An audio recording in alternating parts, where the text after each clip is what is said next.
ఓం శాంతి. నమస్కారం.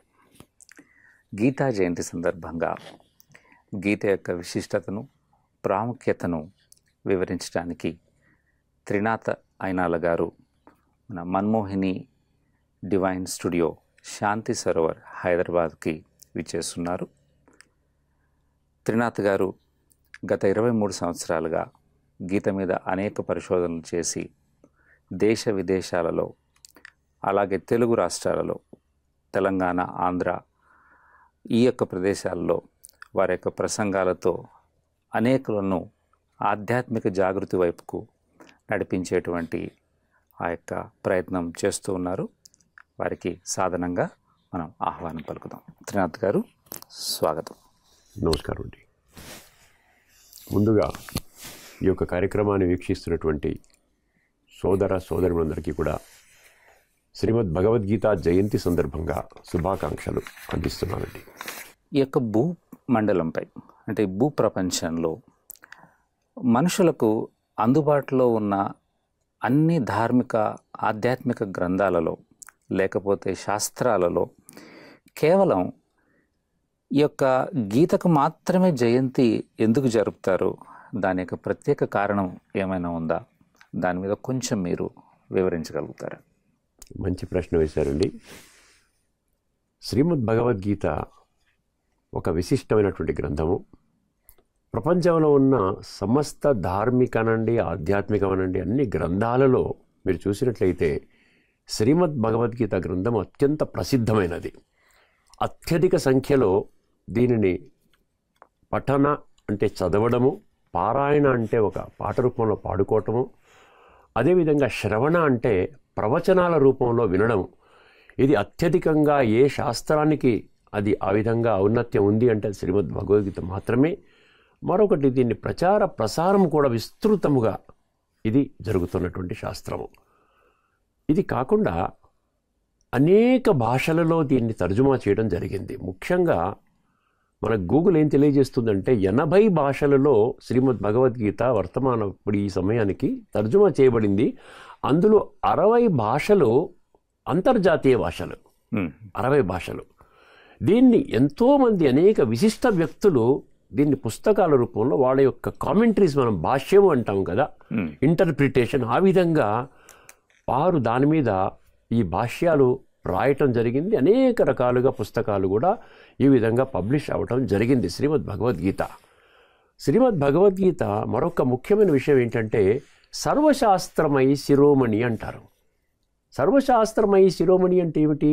సర్వశాస్త్రాలకు మయి అంటే తల్లి, శిరోమణి అంటే శ్రేష్టమైన శాస్త్రం. అంటే దీనికంటే గొప్ప శాస్త్రం ఇంకా ప్రపంచంలో ఇంకొకటి లేదు. అర్థమైందండి?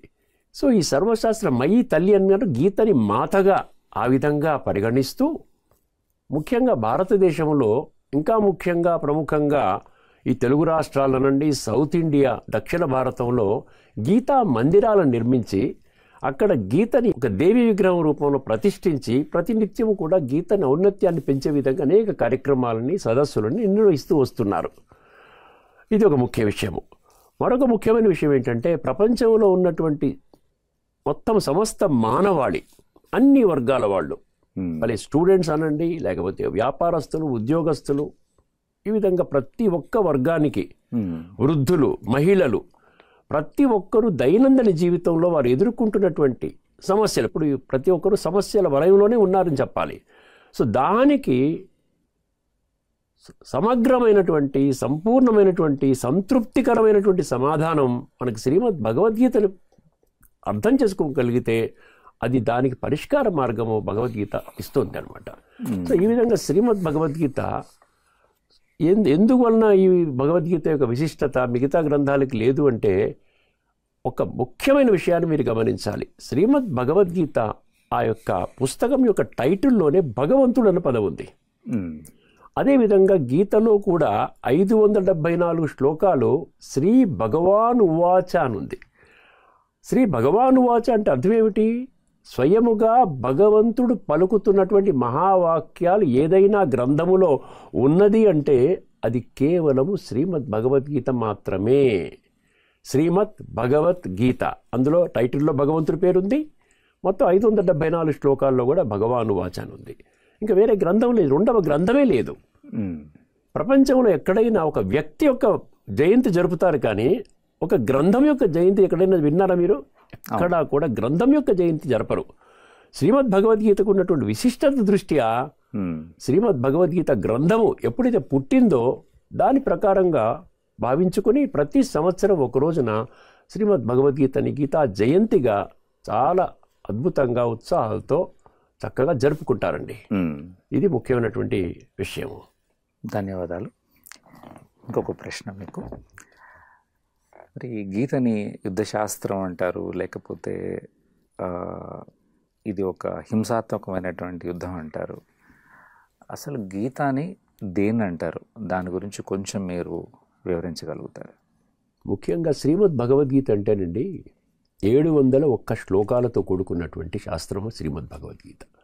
మీరు భగవద్గీత గురించి ఏ విషయం మాట్లాడుకున్నా ఈ 701 శ్లోకాల్లో ఎక్కడో దగ్గర ఉండి తీరాలి. లేకపోయినట్లయితే భగవద్గీత ఎందుకు అవుతుంది?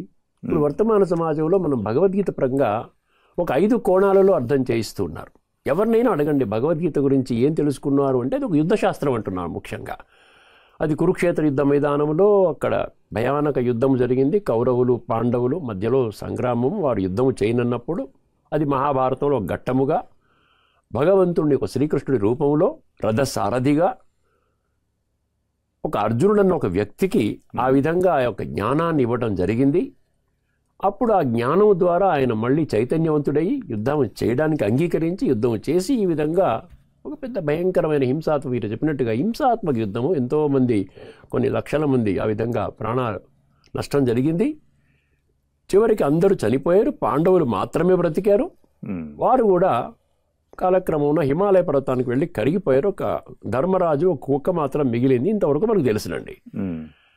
కానీ వాస్తవం ఇవన్నీ విషయాలు ఏదైతే మనం భావిస్తున్నామో ఒకసారి మనం ఎప్పుడైనా గీతలో ఉన్నటువంటి విషయాలకు ఎక్కడైనా మ్యాచ్ అవుతుందా అని మనం ఎప్పుడైనా అర్థం చేసుకున్నామా? భగవాను వాచలో ఎక్కడైనా ఈ విధంగా భయంకరమైనటువంటి యుద్ధాన్ని ప్రోత్సహిస్తూ మోటివేట్ చేయడానికి ఏ విధంగా చెప్పినప్పుడు అటువంటి విషయం ఎక్కడైనా భగవద్గీతలో ఉన్నది అని ఎవరైనా అర్థం చేసుకోగలిగితే అందులో ఈ హింసాత్మక యుద్ధం అనేది ఉండదండి.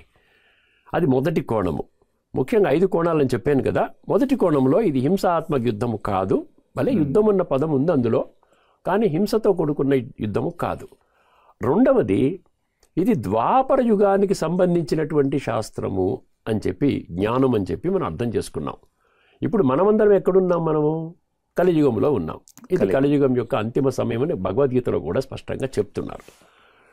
ఇప్పుడు ఎందువలన ఇప్పుడున్నటువంటి వర్తమానంలో ఉన్నటువంటి గీతా ప్రేమికులు కానివ్వండి, భక్తులు కానివ్వండి, జిజ్ఞాసులు కానివ్వండి, గీతాని ప్రచారం చేసేటువంటి వాళ్ళు కానివ్వండి, వాళ్ళ కొరకు నా కొరకు గీత ఏ సందేశం ఇచ్చింది అన్న విషయాన్ని వాళ్ళు విస్మరిస్తున్నారు.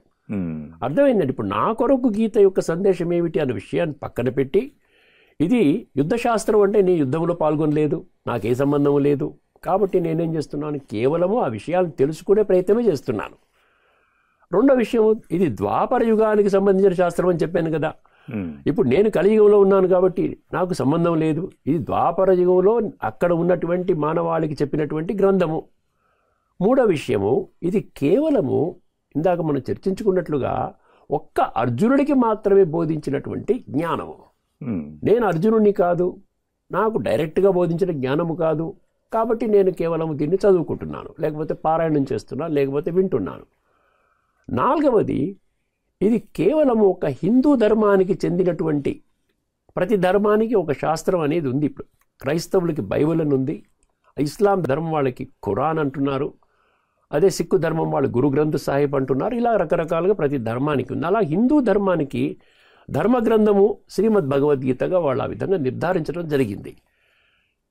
కానీ ఇది కేవలం హిందువులకు మాత్రమే సంబంధించిన శాస్త్రమా, లేక ఇతరులకు కూడా సంబంధించిందా, విశ్వంలో ఉన్నటువంటి సమస్త మానవ జాతికి సంబంధించిందా అని ఎక్కడైనా మనం ఒకసారి గీతలో ఉన్నటువంటి విషయాలు మనం తీసుకున్నట్లయితే అది కూడా సరిగ్గా అక్కడ ఎవిడెన్సెస్ మనకి దొరకవండి.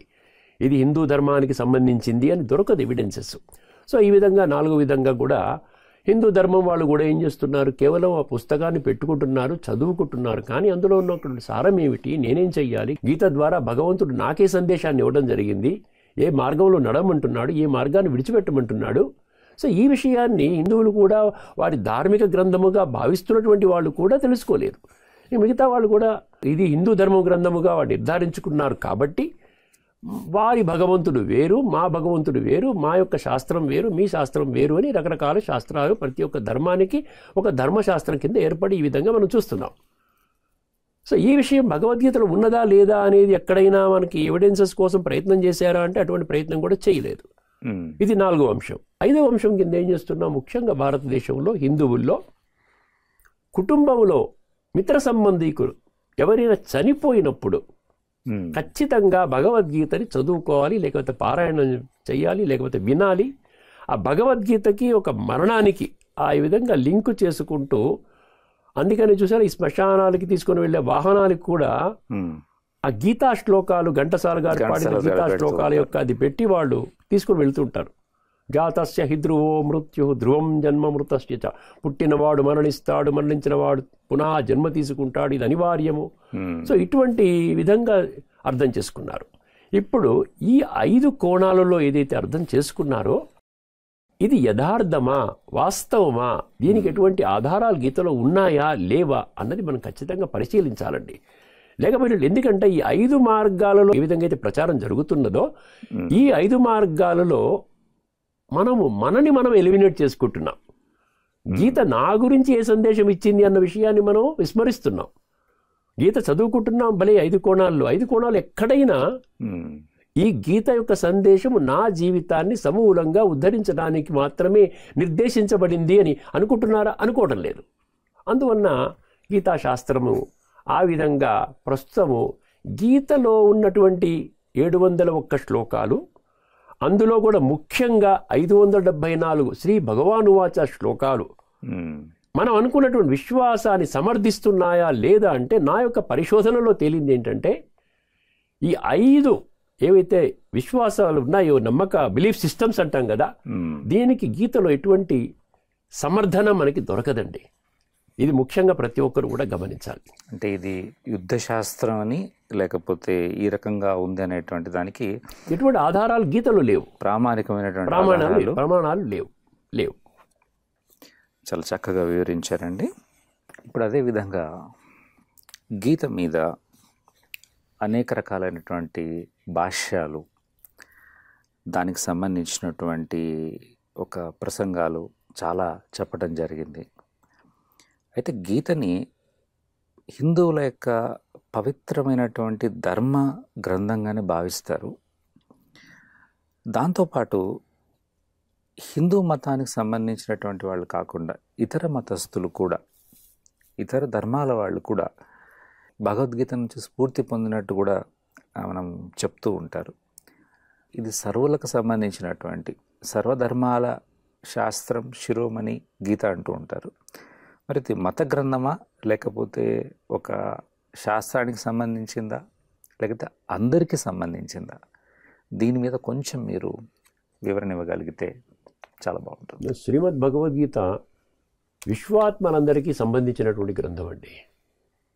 అంటే సమస్త మానవాళి యొక్క జీవితాన్ని సమూలంగా ఉద్ధరించడానికి నిర్దేశించబడినటువంటి గ్రంథము.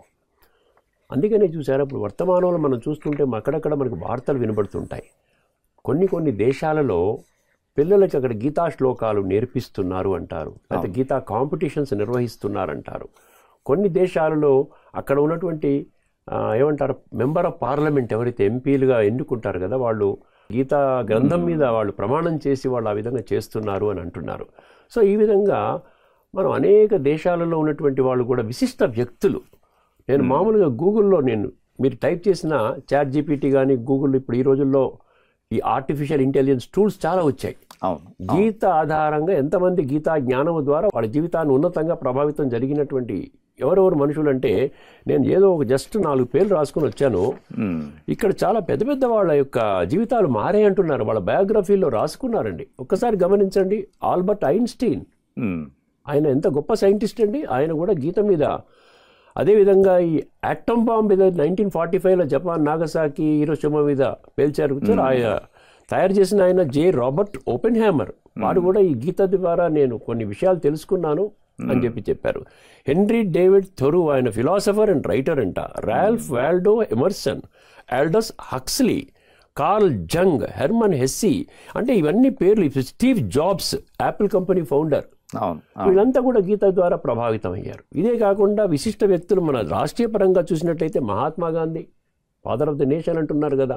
వారు ఎప్పుడు కూడా వారితో పాటుగా 2 వస్తువులు ఉండేవి వారి దగ్గర. ఒక గడియారం ఉండేది, గీతా పుస్తకం ఉండేది. ఎక్కడ ఏ సమస్య వచ్చినా కూడా గీత ఆధారంగా వారు తెలుసుకునేవారు. అదే స్వామి వివేకానంద గురించి మనం చెప్పుకోనక్కర్లేదు. బాలగంగాధర్ తిలక్, సుభాష్ చంద్రబోస్, ఏపీజే అబ్దుల్ కలాం, సర్వేపల్లి రాధాకృష్ణ గారు, అర్థమైందండి. అదేవిధంగా ఏకనాథ్ రనాడే అంట, శ్రీ అరవిందో, సత్యసాయిబాబా, షిరిడి సాయిబాబా, వీళ్ళందరూ కూడా, రవీంద్రనాథ్ ఠాగూర్, అన్నీ కూడా వాళ్ళ గీత మీద చాలా వాళ్ళు పరిశోధన చేశారు, భాష్యాలు రాశారు, ఎంతో విధంగా వాళ్ళు చెందారు.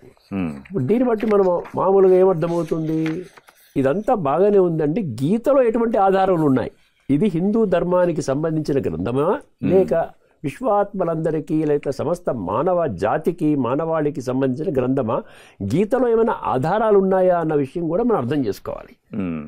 గీతలో ఇది ఒక ధర్మానికి సంబంధించిన శాస్త్రం అని చెప్పి గీతలో ఎక్కడా ఎటువంటి ఆధారాలు మీకు దొరకవండి. 574 భగవానువాచ శ్లోకాలలో ఎక్కడా కూడా నేను ఒక ధర్మం వారికి మాత్రమే నేను చెప్తున్నాను ఈ జ్ఞానము, అందరికీ చెప్పటం లేదు అని ఎక్కడా కూడా ఒక్క పంక్తి కూడా మనకి లభించదు.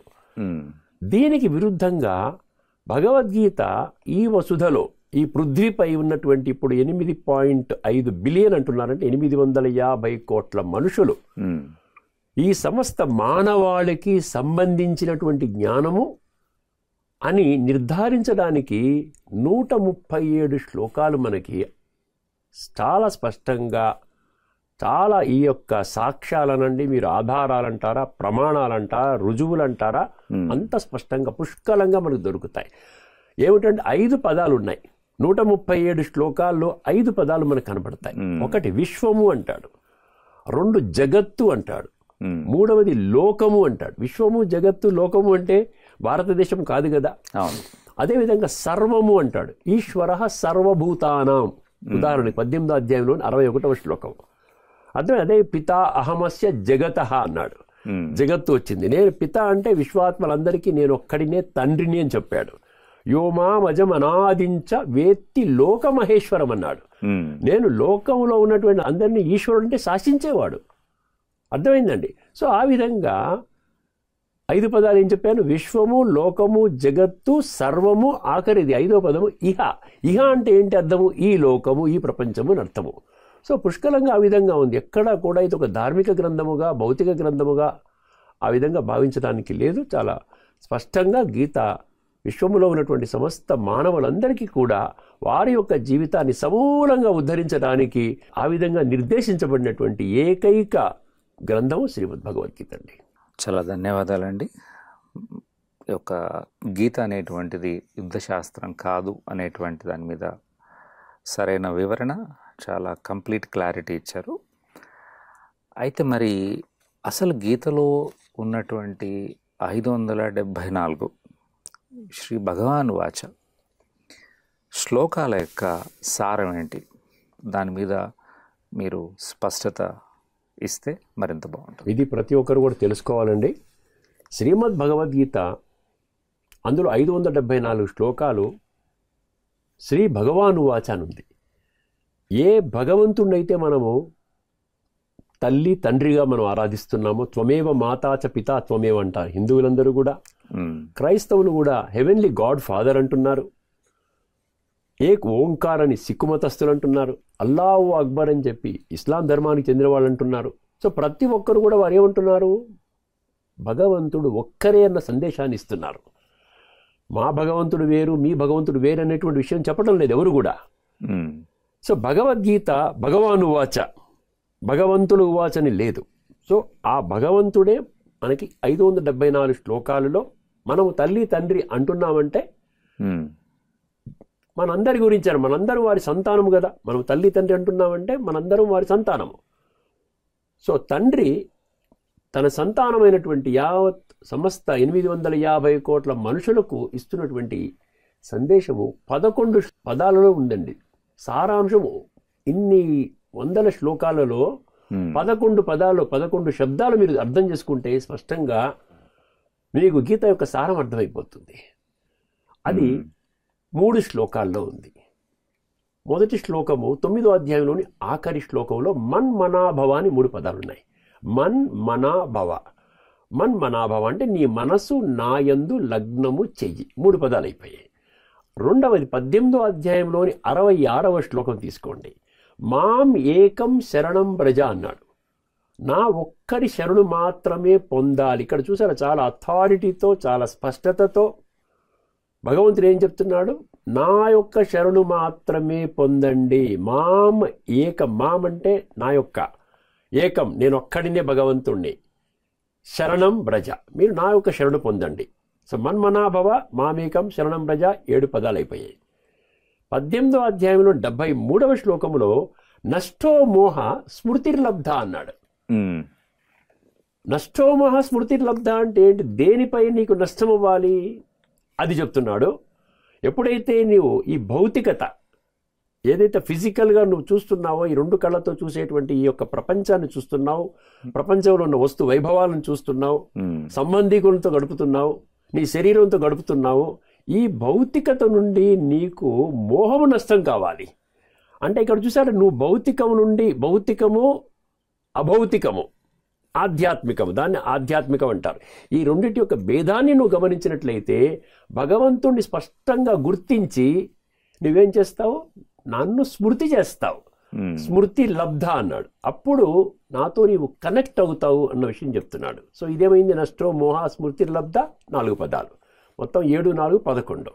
ఈ యొక్క 11 విషయాలు మనం తెలుసుకున్నట్లయితే చక్కగా గీతాసారం మనకి సులభంగా అర్థమవుతుందండి. ఓకే, మరి ఇది 574 శ్లోకాల యొక్క సారం 11 శబ్దాల్లో వివరించారు. మరి ఈ 11 పదాల యొక్క అర్థాన్ని కొంచెం డీటెయిల్గా మీరు చెప్పగలుగుతారా?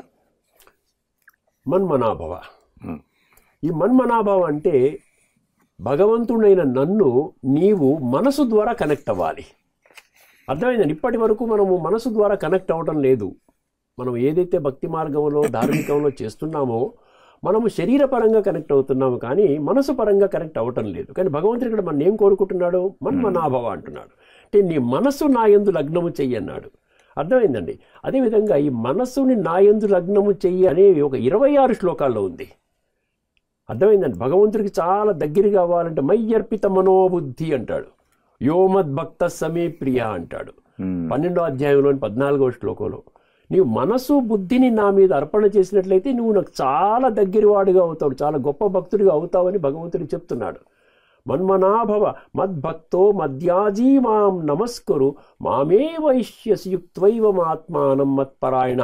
ఇది శ్లోకంలో అక్కడ మత్పరాయణ అనే శబ్దం చాలా కీలకమండి. మత్పరాయణ అంటే నీవు నా మీద బలిహారం అవ్వాలి, సరెండర్, కంప్లీట్గా సరెండర్ అవ్వాలి. అప్పుడు ఏమంటున్నాడు? మాం ఏవ ఏష్యసి అంటున్నాడు. అంటే నీవు నన్ను పొందుతావు అన్నాడు. ఇదే శ్లోకం 18వ అధ్యాయంలోని 65వ శ్లోకంలో వస్తుంది. 18వ అధ్యాయం 65 శ్లోకంలో మన్మనాభ 3 పంక్తులు అదే విధంగా ఉంటాయి. ఆఖరి పంక్తిలో మాత్రము చిన్న మార్పు. సత్యం తే ప్రతిజానే ప్రియోసిమే అంటాడు. నేను సత్యంగా చెప్తున్నాను, ప్రతిజ్ఞపూర్వకంగా చెప్తున్నాను, ఎందుకంటే నీవు నాకు చాలా ప్రియుడివి. అర్థమైందండి? నువ్వు చాలా, మీరందరూ నాకు చాలా ప్రియులు, మీరందరూ నా పిల్లలు. కాబట్టి మీకు నేను సత్యంగా ప్రతిజ్ఞపూర్వకంగా చెప్తున్నాను, మీరు మనసుని నా మీద లగ్నం చేసి మీరు చూడండి, నన్ను మీరు పొందుతారు అంటున్నాడు. అదేవిధంగా ఇప్పుడు మనము ఈ 11 శబ్దాలు ఏవైతే ఉన్నాయో దాన్ని కొంచెం మీకు వివరిస్తాను. 11 శబ్దాలను కూడా కాకుండా 11 శబ్దాల యొక్క సారాన్ని కేవలం ఒకే ఒక్క శబ్దంలో పెట్టాడండి. ఒకే ఒక్క శబ్దం మీరు కరెక్ట్గా అర్థం చేసుకోగలిగితే భగవంతుడిపై మన మనసుని లగ్నము చెయ్యాలి. దానిని ఏమంటున్నాడు? యోగము అన్న పదం వాడాడు. యోగము అంటే ఇప్పుడు మీరు గూగుల్లో అడగండి, గూగుల్లో వాట్ ఈజ్ యోగా అని మీరు కొట్టండి. నేను కొట్టాను. ఆ విధంగా కొడితే ఏమొచ్చిందంటే ఇండివిజువల్ కాన్షియస్నెస్ అన్నాడు. అంటే మనలో ఉన్నటువంటి చైతన్యము, ప్రతి ఒక్క వ్యక్తిలో ఒక చైతన్య శక్తి ఉందంట. అర్థమైంది? Individual conscious. దాన్ని ఆధ్యాత్మికంగా ఏమంటారు? ఆధ్యాత్మిక తన పదములోనే ఉంది, ఆత్మ అన్న పదం ఉంది. కరెక్ట్. స్పిరిట్ అంటాము, సోల్ అంటాము. సో ఈ విధంగా ఇండివిజువల్ కాన్షియస్నెస్ అంటే మనలో శరీరం ఉంది, ఇది భౌతికము, ఆత్మ చైతన్యము అంటే జడము చైతన్యముతో కూడుకున్నట్టు. అందుకని మన ఇంగ్లీష్లో కూడా హ్యూమన్ బీయింగ్స్ అంటారు, హ్యూమన్ బాడీస్ అనరు. సో ఇప్పుడు భగవంతుడు మనకి ఏం చెప్తున్నాడు, నీలో ఒక చైతన్య శక్తి ఉంది, individual consciousness in connection with universal consciousness అన్నాడు అక్కడ. యూనివర్సల్ కాన్షియస్నెస్ అంటే ఏంటి? ఇప్పుడు 850 కోట్ల మంది కూడా మనుషులు ఉన్నారు. 850 కోట్ల మంది శరీరాలు ప్లస్ కాన్షియస్నెస్ ఉంది, అంటే 850 కోట్ల ఆత్మలు. అర్థమైందండి. సో 850 కోట్ల మంది ఆత్మలు కానీ మనం అర్థం చేసుకోగలిగితే కాన్షియస్నెస్ కనెక్ట్ అవుతుంది. ఇక్కడ యూనివర్సల్ కాన్షియస్నెస్ ఏమంటున్నాడు? పరమాత్మ అంటున్నాడు. వారిని మనం భగవంతుడు అనండి, ఈశ్వరుడు అనండి, గాడ్ అనండి, ఏదైనా అనండి. అక్కడ భగవంతుడు చాలా స్పష్టంగా, ఎందుకంటే నేను విశ్వాత్మలందరికీ సంబంధించిన వాడిని, సమస్త మానవ జాతికి సంబంధించిన వాడిని అన్నప్పుడు ఏ విధంగా కనెక్ట్ అవుతాము? అందుకని కాన్షియస్నెస్ అర్థం చేసుకోగలిగితే ప్రతి ఒక్కరిలో కూడా కాన్షియస్నెస్ ఉంటుంది కాబట్టి, సో ఆ విధంగా ఇండివిజువల్ కాన్షియస్నెస్ అంటే ఆత్మ, యూనివర్సల్ కాన్షియస్నెస్ అంటే పరమాత్మ లేక భగవంతుడు. ఈ కనెక్షన్ ఏదైతే ఉందో మనసు ద్వారా జరిగే కనెక్షను, దీనిని యోగము అని అన్నాడు. యోగము అంటే ఆ యొక్క మనసు బుద్ధి ద్వారా ఆత్మ పరమాత్మతో సంబంధాన్ని జోడించుకోవడం. దీనికే అత్యంత ప్రాధాన్యత ఇవ్వడం జరిగింది కాబట్టి 574 శ్రీ భగవాను వాచ శ్లోకాలలో 93 శ్లోకాలలో మీకు యోగం అన్న పదం కనబడుతుంది. అదేవిధంగా ప్రతి అధ్యాయము పేరు దేనితో ముగుస్తుందండి? యోగము అన్న పదముతో ముగుస్తుంది. అవును అవును, వినండి, కొంచెం జాగ్రత్తగా వినండి. 18 అధ్యాయాల పేర్లలో యోగం అన్న పదం ఎందుకు ఇచ్చాడో గమనించండి. అంటే నేను చెప్పేది యోగమే, నేను ఇంకా ఏమీ చెప్పటం లేదు. అర్జున విషాద యోగము, సాంఖ్య యోగము, కర్మ యోగము, జ్ఞాన కర్మ సన్యాస యోగము, కర్మ సన్యాస యోగము, ఆత్మ సంయమ యోగము, జ్ఞాన విజ్ఞాన యోగము, అక్షర బ్రహ్మ యోగము, రాజవిద్య రాజగుహ్య యోగము, విభూతి యోగము, విశ్వరూప దర్శన యోగము, భక్తి యోగము, క్షేత్రజ్ఞ విభాగ యోగము, గుణత్రయ విభాగ యోగము, పురుషోత్తమ ప్రాప్తి యోగము, దైవాసుర సంపద విభాగ యోగము, శ్రద్ధాత్రయ విభాగ యోగము, ఆఖరిది మోక్ష సన్యాస యోగము. యోగమని పేరు పెట్టుకొని మీరు యోగాన్ని విస్మరిస్తే ఎట్లాగండి? ఇది కాకుండా ఇంకొక విషయం చెప్తున్నాను మీకు. మీరు భగవద్గీత ప్రతి అధ్యాయం చివరను చూసినట్లయితే అక్కడ అన్ని పదాలతో పాటుగా బ్రహ్మ విద్యాయాం యోగశాస్త్రి అనే పదం వస్తుంది. అర్థమైందండి. సో ఈ విధముగా శ్రీమద్ భగవద్గీత కేవలము స్వయాన్ని గుర్తించటము, అదేవిధంగా విశ్వాత్మలందరికీ సంబంధించినటువంటి పరమాత్మని, ఆ పరమశక్తిని గుర్తించడం, భగవంతుని గుర్తించటము, మనసు బుద్ధి ద్వారా మనము వారితో సంబంధాన్ని జోడించటము, దీనినే రాజయోగము అని ఆ విధంగా చెప్పడం జరిగింది. ఇప్పుడు మీరు 9వ అధ్యాయం పేరు కానీ చూసినట్లయితే రాజ విద్య రాజగుహ్య యోగం అంటాడు అక్కడ. ఇది గుహ్య యోగం ఎందుకన్నాడు అంటే ఇందులో ఆత్మ పరమాత్మ యొక్క స్పష్టత మనకు ఉండాలి. అది గుహ్యత అన్నమాట. అది తెలుసుకున్నప్పుడు ఆటోమేటిక్గా సో శ్రీమద్ భగవద్గీత యుద్ధ శాస్త్రము కాదు. ఆ విధంగా భావించడానికి మనకు ఎటువంటి ఆధారాలు కూడా లేవు. ఇది కేవలం యోగ శాస్త్రం అన్న సంగతి ప్రతి ఒక్కరు గుర్తిస్తారని మనస్ఫూర్తిగా నేను భావిస్తున్నాను. 11 పదాల యొక్క అర్థాన్ని చాలా చక్కగా వివరించారు. అయితే మరొక ప్రశ్న మీకు, మరి గీత సారం మొత్తంగా గీత చూసుకుంటే ఇది యుద్ధ శాస్త్రం కాదు అని భగవంతుడే కుండ బద్దలు కొట్టినట్టుగా స్పష్టంగా చెప్తున్నప్పటికీ గీతని ప్రేమించేవాళ్ళు, గీతని ప్రచారం చేసేవాళ్ళు మరి ఎందుకు ఈ యొక్క సత్యాన్ని, అంటే భగవంతుడు ఇంత క్లియర్గా చెప్పిన తర్వాత కూడా ఈ సత్యాన్ని ఎందుకు గుర్తించలేకపోతున్నారు? దానికి ఏమైనా కారణాలు ఏమైనా ఉన్నాయా? దాన్ని మీరు కొంచెం దీని మీద స్పష్టత ఇవ్వగలరు? తప్పకుండా మంచి ప్రశ్న అండి. ప్రతి ఒక్కరు కూడా అర్థం చేసుకోవాలి. శ్రీమద్ భగవద్గీతని ధార్మికంగా అర్థం చేసుకోవటం వలన మనము ఈ యొక్క యోగ శాస్త్రం అన్న విషయం మనం విస్మరించాము. ఎందుకంటే యోగం అనేది మనం అనుకున్నట్లుగా చర్చించినట్లుగా ఇది మనసుతో కూడినటువంటి విషయము, ఆత్మతో కూడిన విషయము, ఆత్మ పరమాత్మతో కూడిన విషయము. ఇది భౌతికము కాదు, 2 కళ్ళతో మనం చూసే విషయం కాదు, ఇది సూక్ష్మము. ఈ విషయాన్ని ఎందుకు అర్థం చేసుకోలేదు అంటే భగవద్గీతలోనే భగవంతుడు చాలా స్పష్టంగా కొన్ని శ్లోకాలలో గీతలో అద్భుతమైనటువంటి రహస్యాలు ఇమిడి ఉన్నాయి అని చెప్పారు. రహస్యము అంటే ఏమిటి? ఎవరికి తెలియని విషయం సీక్రెట్. భగవంతుడు చెప్తున్నాడు. సీక్రెట్ మిస్టరీ అంటాం చూసారా? ఎన్నో రహస్యాలు భగవద్గీతలో ఉన్నాయి అని చెప్పి భగవంతుడే చెప్పినప్పుడు మనం ఎప్పుడైనా ఆ రహస్యాలు ఏమిటి అని తెలుసుకోవడం ప్రయత్నం చేసామా? అందరికీ తెలిసిన విషయం రహస్యం కాదండి. ఇప్పుడు యుద్ధశాస్త్రం ప్రపంచం అంతా బోధిస్తున్నారు, అందరూ అది రహస్యం కాదు కదా. ద్వాపర యుగం అని మీరు అనుకుంటున్న రహస్యం కాదు కదా. హిందూ ధర్మశాస్త్రం అంటే రహస్యం కాదు కదా.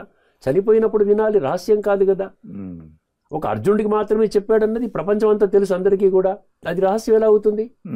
మరి గీతలో ఒక 8 శ్లోకాలలో గుహ్యత అన్న పదం ఉంది, ఒక శ్లోకంలో రహస్యం అన్న పదం ఉంది. సో 8 శ్లోకాల్లో గుహ్యత రహస్యం అంటే ఇందులో సీక్రెట్స్ ఉన్నాయి. మరి ఈ సీక్రెట్స్ అంటే ఏమిటో తెలుసుకోవాలి కదా, తెలుసుకునే ప్రయత్నం చేయాలి కదా. మీకు ఉదాహరణకి 15వ అధ్యాయంలోని 20వ శ్లోకంలో మొదటి పంక్తి ఏంటంటే ఇది గుహ్యతమం శాస్త్రం అన్నాడు.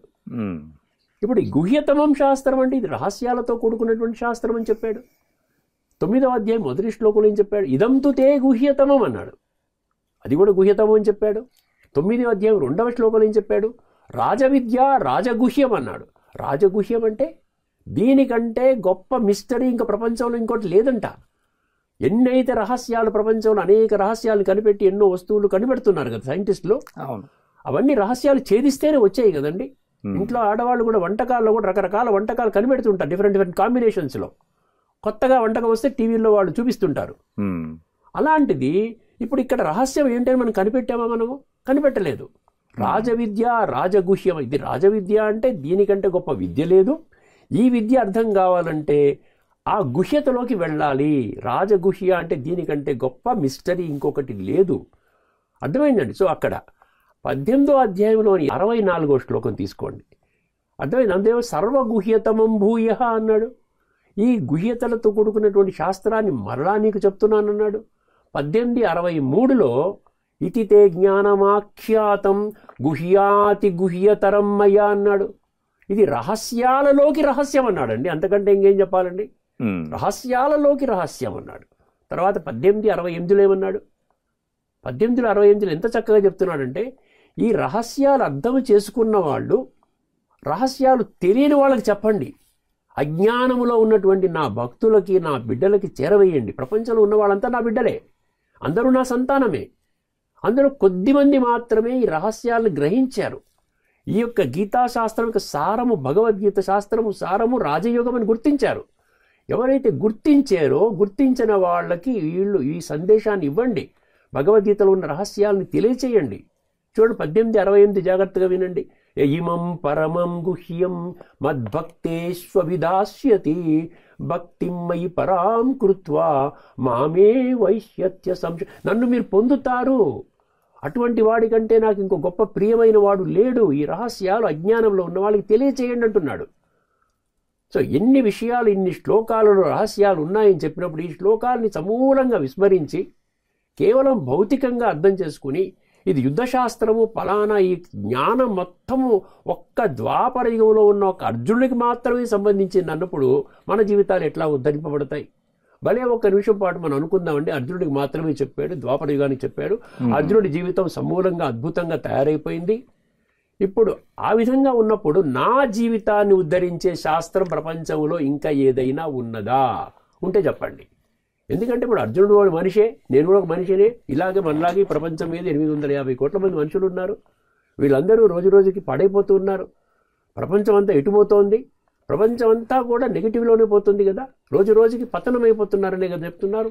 సుఖశాంతులు లేవు, అందరూ టెన్షన్స్లో, రోగాలు, సమస్యలతో, గొడవల్లో ఉన్నారు. అటువంటి వాళ్ళని ఉద్ధరించడానికి ఎటువంటి శాస్త్రం ఉంది? ఏదైనా కనిపెట్టారా? ఎప్పటి వరకు మనం కనిపెట్టలేమంటే శ్రీమద్ భగవద్గీతలోని రహస్యం నిగూఢంగా నిక్షిప్తమైనటువంటి రహస్యాలు తెలుసుకోనంత వరకు, తెలుసుకోవడానికి ప్రయత్నం చేయనంత వరకు కూడా మనం భగవద్గీతలో ఉన్న సారాంశాన్ని మన జీవితంలో అనుభవం చేయలేము, అనుభూతి చేయలేము. అందువలన భగవద్గీతలో ఈ రహస్యాలు మనం ఛేదించినప్పుడు మనకేమవుతుంది? ఇది యుద్ధశాస్త్రము కాదు, ఇది యోగశాస్త్రము. దీనికి కొసమెరుపుగా మీకు ఒక మంచి విషయాన్ని చెప్తున్నారు. 10వ అధ్యాయం విభూతి యోగం. విభూతి యోగంలో 81 విభూతులు ఉన్నాయి భగవంతుడి గురించి. భగవంతుడి విభూతులు అంటే మహిమలు అన్నమాట. అందులో 10వ అధ్యాయంలోనే 32వ శ్లోకం, అందులో ఒక అద్భుతమైనటువంటి సీక్రెట్ చెప్పారండి. ప్రపంచం మొత్తం మీద ఈవెన్ గీతా ప్రచారకులు కూడా పూర్తిగా విస్మరించారు. గీతా ప్రేమికులు, భక్తులు, జిజ్ఞాసులు, ప్రచారకులు అందరూ విస్మరించారు. ఏమిటండి? 10వ అధ్యాయంలో 3 మిస్టరీస్ ఉంటాయి. అందులో ముఖ్యంగా ఈ యొక్క రహస్యం ఏంటంటే అధ్యాత్మ విజ్ఞానం అంటాడు. సర్వ విద్యలలోకి నేను గీత ద్వారా బోధించే విద్య ఆధ్యాత్మిక విద్య. అర్థమైందండి? ఆధ్యాత్మిక విద్య అంటే అర్థం ఏమిటి? ఆధ్యాత్మిక విద్య అంటే సూక్ష్మ విద్య, స్థూల విద్య కాదు. స్థూలం అంటే స్థూల యుద్ధం అయిపోయింది. సూక్ష్మ విద్య, ఆత్మ విద్య. అర్థమైందండి? ఆధ్యాత్మిక విద్య అంటే ఆత్మ విద్య. సో అధ్యాత్మ విజ్ఞానం సర్వ విద్యలలోకి ఇది ఒక ఆధ్యాత్మిక విద్య అన్న విషయాన్ని ఇక్కడ ఈ విషయాన్ని మనం అర్థం చేసుకున్నప్పుడు మాత్రమే మనం భగవద్గీత పట్ల మన యొక్క దృష్టికోణము సమూలంగా ఒక యూటర్న్ తీసుకుంటుంది. అమ్మా, గీతా జ్ఞానము కేవలం నా జీవితాన్ని ఉద్ధరించడానికి అన్న విషయం స్పష్టమవుతుందండి. చాలా సవివరంగా వివరించారు. ఇంకొక ప్రశ్న మీకు, అరే గీత బోధించేటువంటి విద్య ఆధ్యాత్మిక విద్య అంటున్నారు. మరి ఆధ్యాత్మిక విద్యకి ధార్మిక విద్యకి దీనికి ఉన్నటువంటి ఒక తేడా అంటే చాలామందికి ఈ యొక్క అపోహ ఉంటుంది, ధార్మికం ఆధ్యాత్మికం ఒకటే అనుకుంటారు. కానీ ఈ యొక్క భగవద్గీత స్పష్టం చేసినటువంటి విధంగా ఆధ్యాత్మికత వేరు, ధార్మికం అనేటువంటిది వేరు. దీని మీద మరికొంత మీరు వివరంగా చెప్పగలరు? ఇది కొంచెం ముఖ్యమైన విషయం అండి, ప్రతి ఒక్కరు కూడా తెలుసుకోవాలి. ఆధ్యాత్మిక విద్య అన్నప్పుడు ప్రపంచంలో ఉన్న ప్రతి ఒక్క వ్యక్తికి సంబంధించిన విషయం అండి ఇది. ప్రతి ఒక్క వ్యక్తిలో ఇందాక మనం చర్చించినట్లుగా జడమైనటువంటి శరీరము, చైతన్యమైనటువంటి ఆత్మ. సో ఈ ఆత్మకి సంబంధించిన విద్య అంటే ప్రపంచంలో ఉన్న ప్రతి ఒక్క మనిషిలో ఆత్మ ఉంటుంది కాబట్టి విశ్వాత్మలందరికీ సంబంధించినటువంటి గ్రంథము ఆధ్యాత్మికం అని చెప్పాము. దీనికి భిన్నంగా ధార్మికం అంటే కేవలం ఒక వర్గానికి, ఒక మతానికి, ఒక ధర్మానికి సంబంధించిన మనుషులకు మాత్రమే చెందినటువంటి జ్ఞానము. ఇక్కడ ఇంకొక విషయం తెలుసుకోవాల్సింది ఏంటంటే ధార్మికం అంటే భౌతికము, భౌతికము అంటే కనబడేది. ఇక్కడ మనకి 2 రకాల విద్యలు ఉన్నాయి, మొత్తం 3 రకాలు. అందులో ఆధ్యాత్మికం అర్థం చేసుకున్నాము. ధార్మికం అంటే 2 రకాల విద్యలు. ఒకటి ఏంటంటే ధార్మికం అంటే ఈ భౌతిక ప్రపంచం, ఈ లౌకిక ప్రపంచంలో. ఒకటి మన ఉదర పోషణ కోసం, పొట్ట పోషించుకోవడం అంటారు కదా సార్, ప్రతి ఒక్కరు ఉద్యోగం వ్యాపారం చేస్తుంటారు కదా, శరీర నిర్వహణం కోసం అని చెప్పి చేసేది. దాని కొరకు మనం చదువుకుంటాం. ఏదైతే విద్యను అభ్యసిస్తున్నామో, ఇప్పుడు ఎంసీఏ, ఎంబీఏ, ఎంటెక్లు, బీటెక్లు చేస్తున్నారు కదా, ఇవన్నీ చేసి వాళ్ళు జాబ్ చేసుకుంటున్నారు, వ్యాపారం చేసుకుంటున్నారు, ఇండస్ట్రీలు పెట్టి నడుపుకుంటున్నారు, దాంతో ధనం సంపాదించుకుంటున్నారు.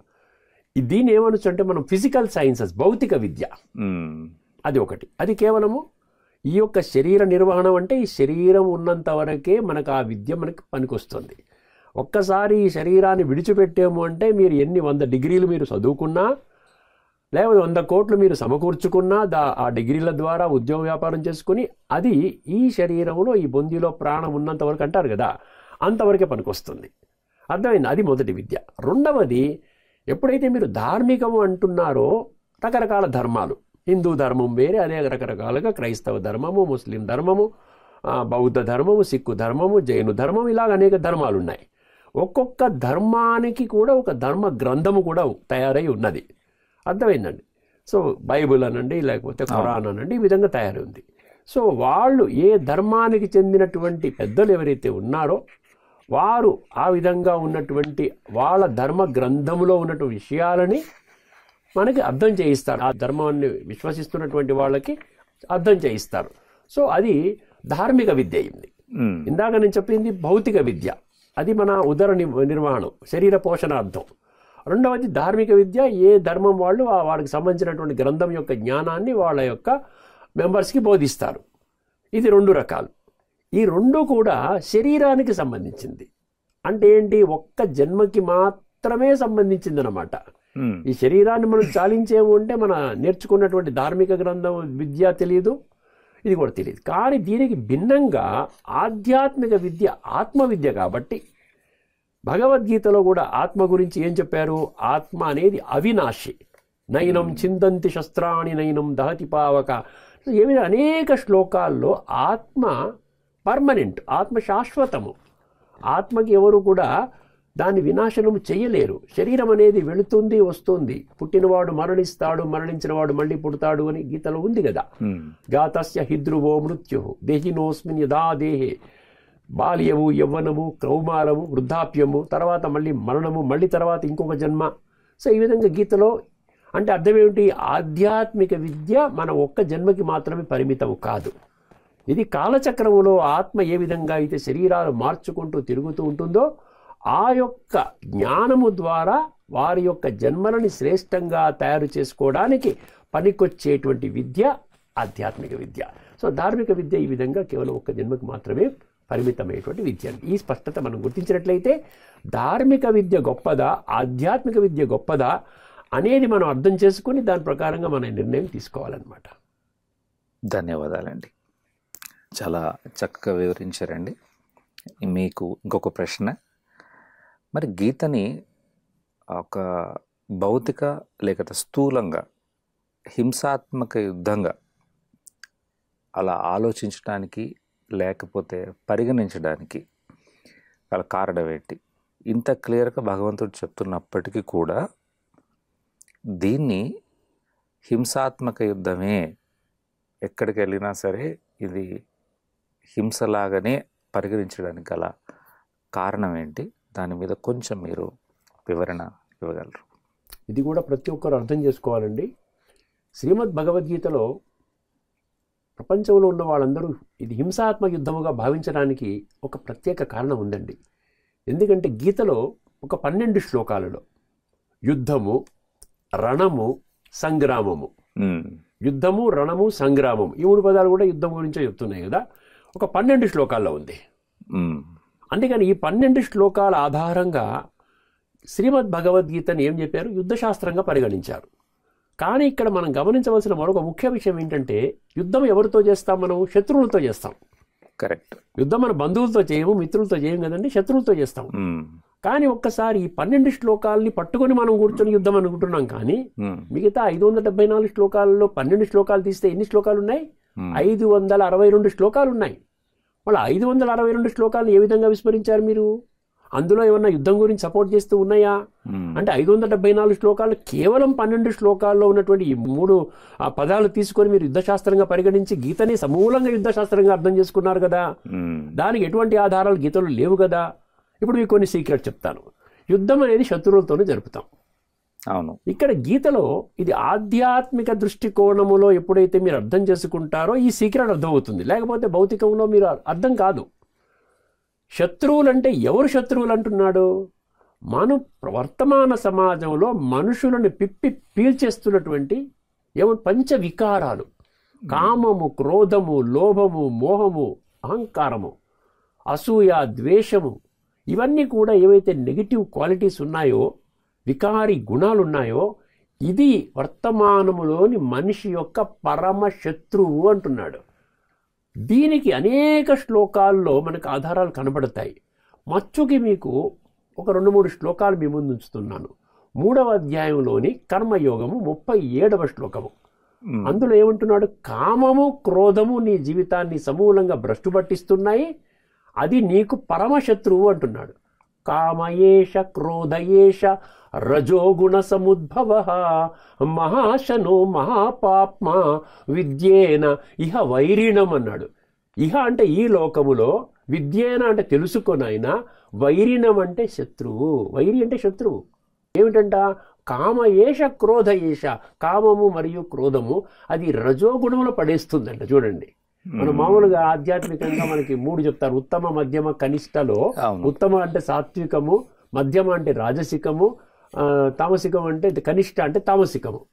అంటే మిమ్మల్ని విషయ వికారాలు భలే మిమ్మల్ని కనిష్టంలో పడేయకపోయినా మధ్యలో పడేస్తుంది, కానీ ఉన్నతంగా తీసుకొని వెళ్ళట్లేదు, సాత్వికంలో వెళ్ళటం లేదు. ఇది చాలా ముఖ్యమైన విషయం. ఎందుకంటే సాత్విక సంస్కారాలతో దేహత్యాగము చేసేవారు మాత్రమే స్వర్గములో అడుగు పెడతారు అని భగవద్గీతలో చాలా స్పష్టంగా చెప్పడం జరిగింది. స్వర్గం అంటే ఏమిటో కూడా అప్పుడు ఉన్నటువంటి వర్తమానంలోని భక్తులకు తెలియదు. స్వర్గము అంటే అతి త్వరలోనే ఈ కాలచక్రం యొక్క తదుపరి క్రొత్త కల్పం అనేది ఆరంభములో నూతన సత్యయుగం రాబోతున్నది. సత్య త్రేతాయుగాల్ని భగవంతుడు స్వర్గము అని అంటున్నాడు.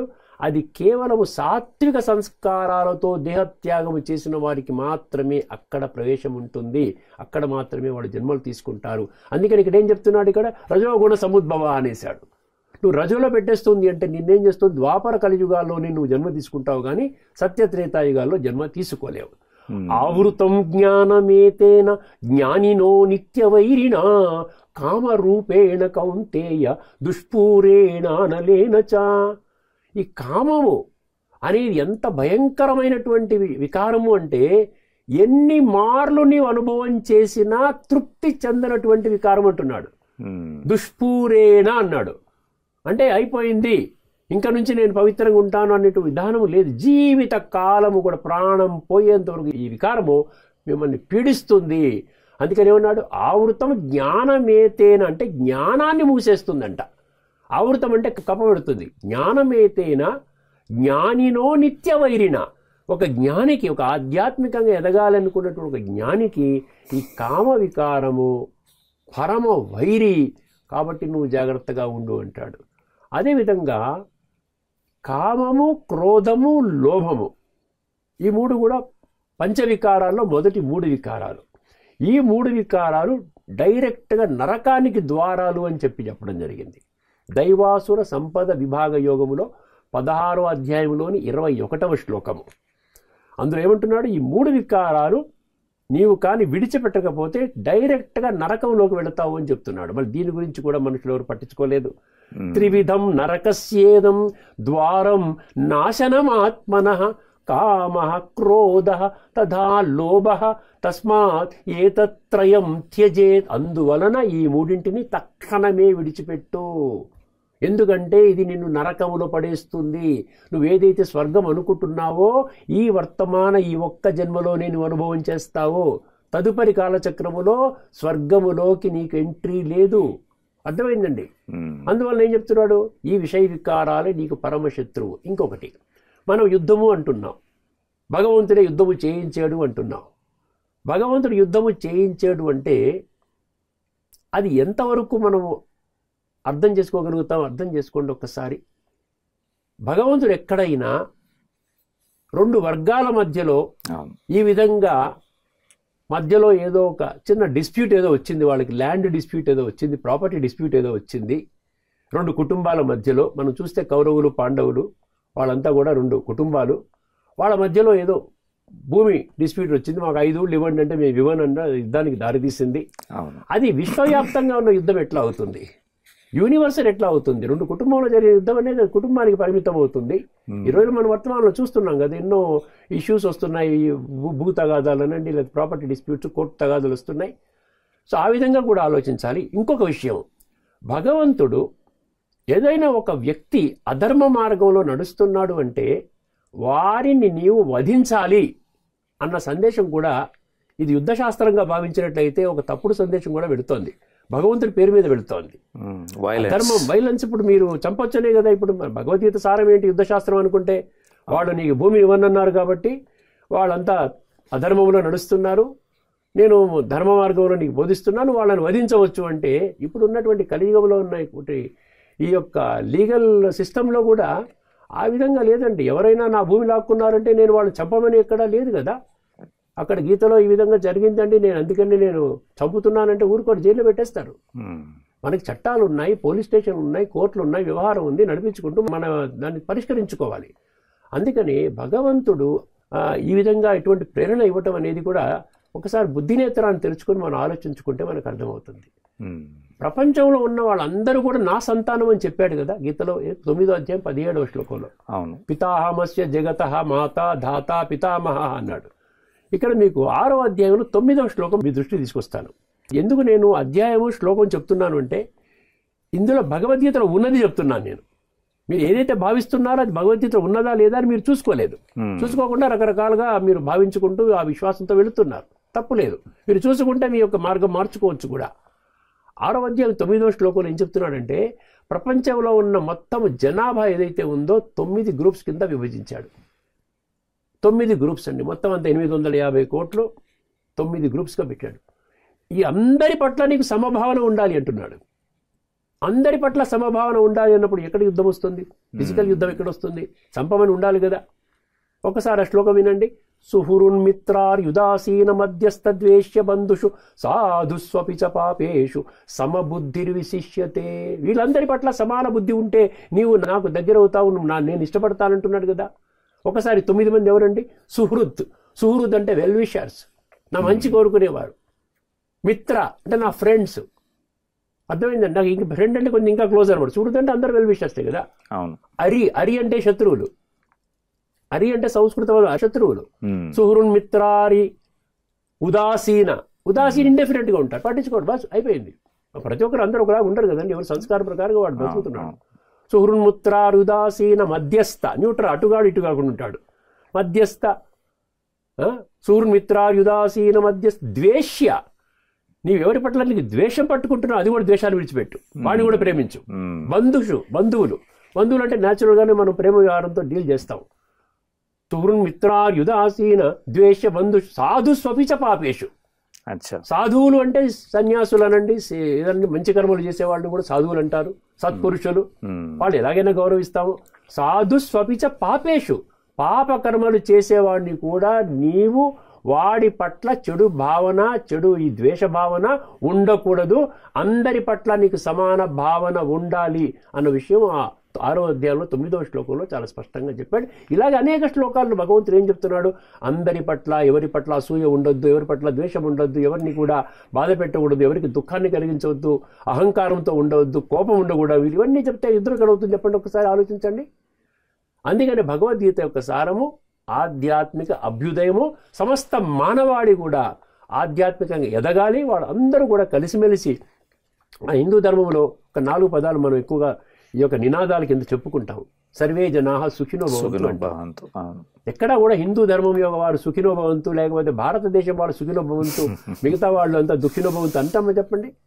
లోకా సమస్త సుఖినో భవంతు అంటాం.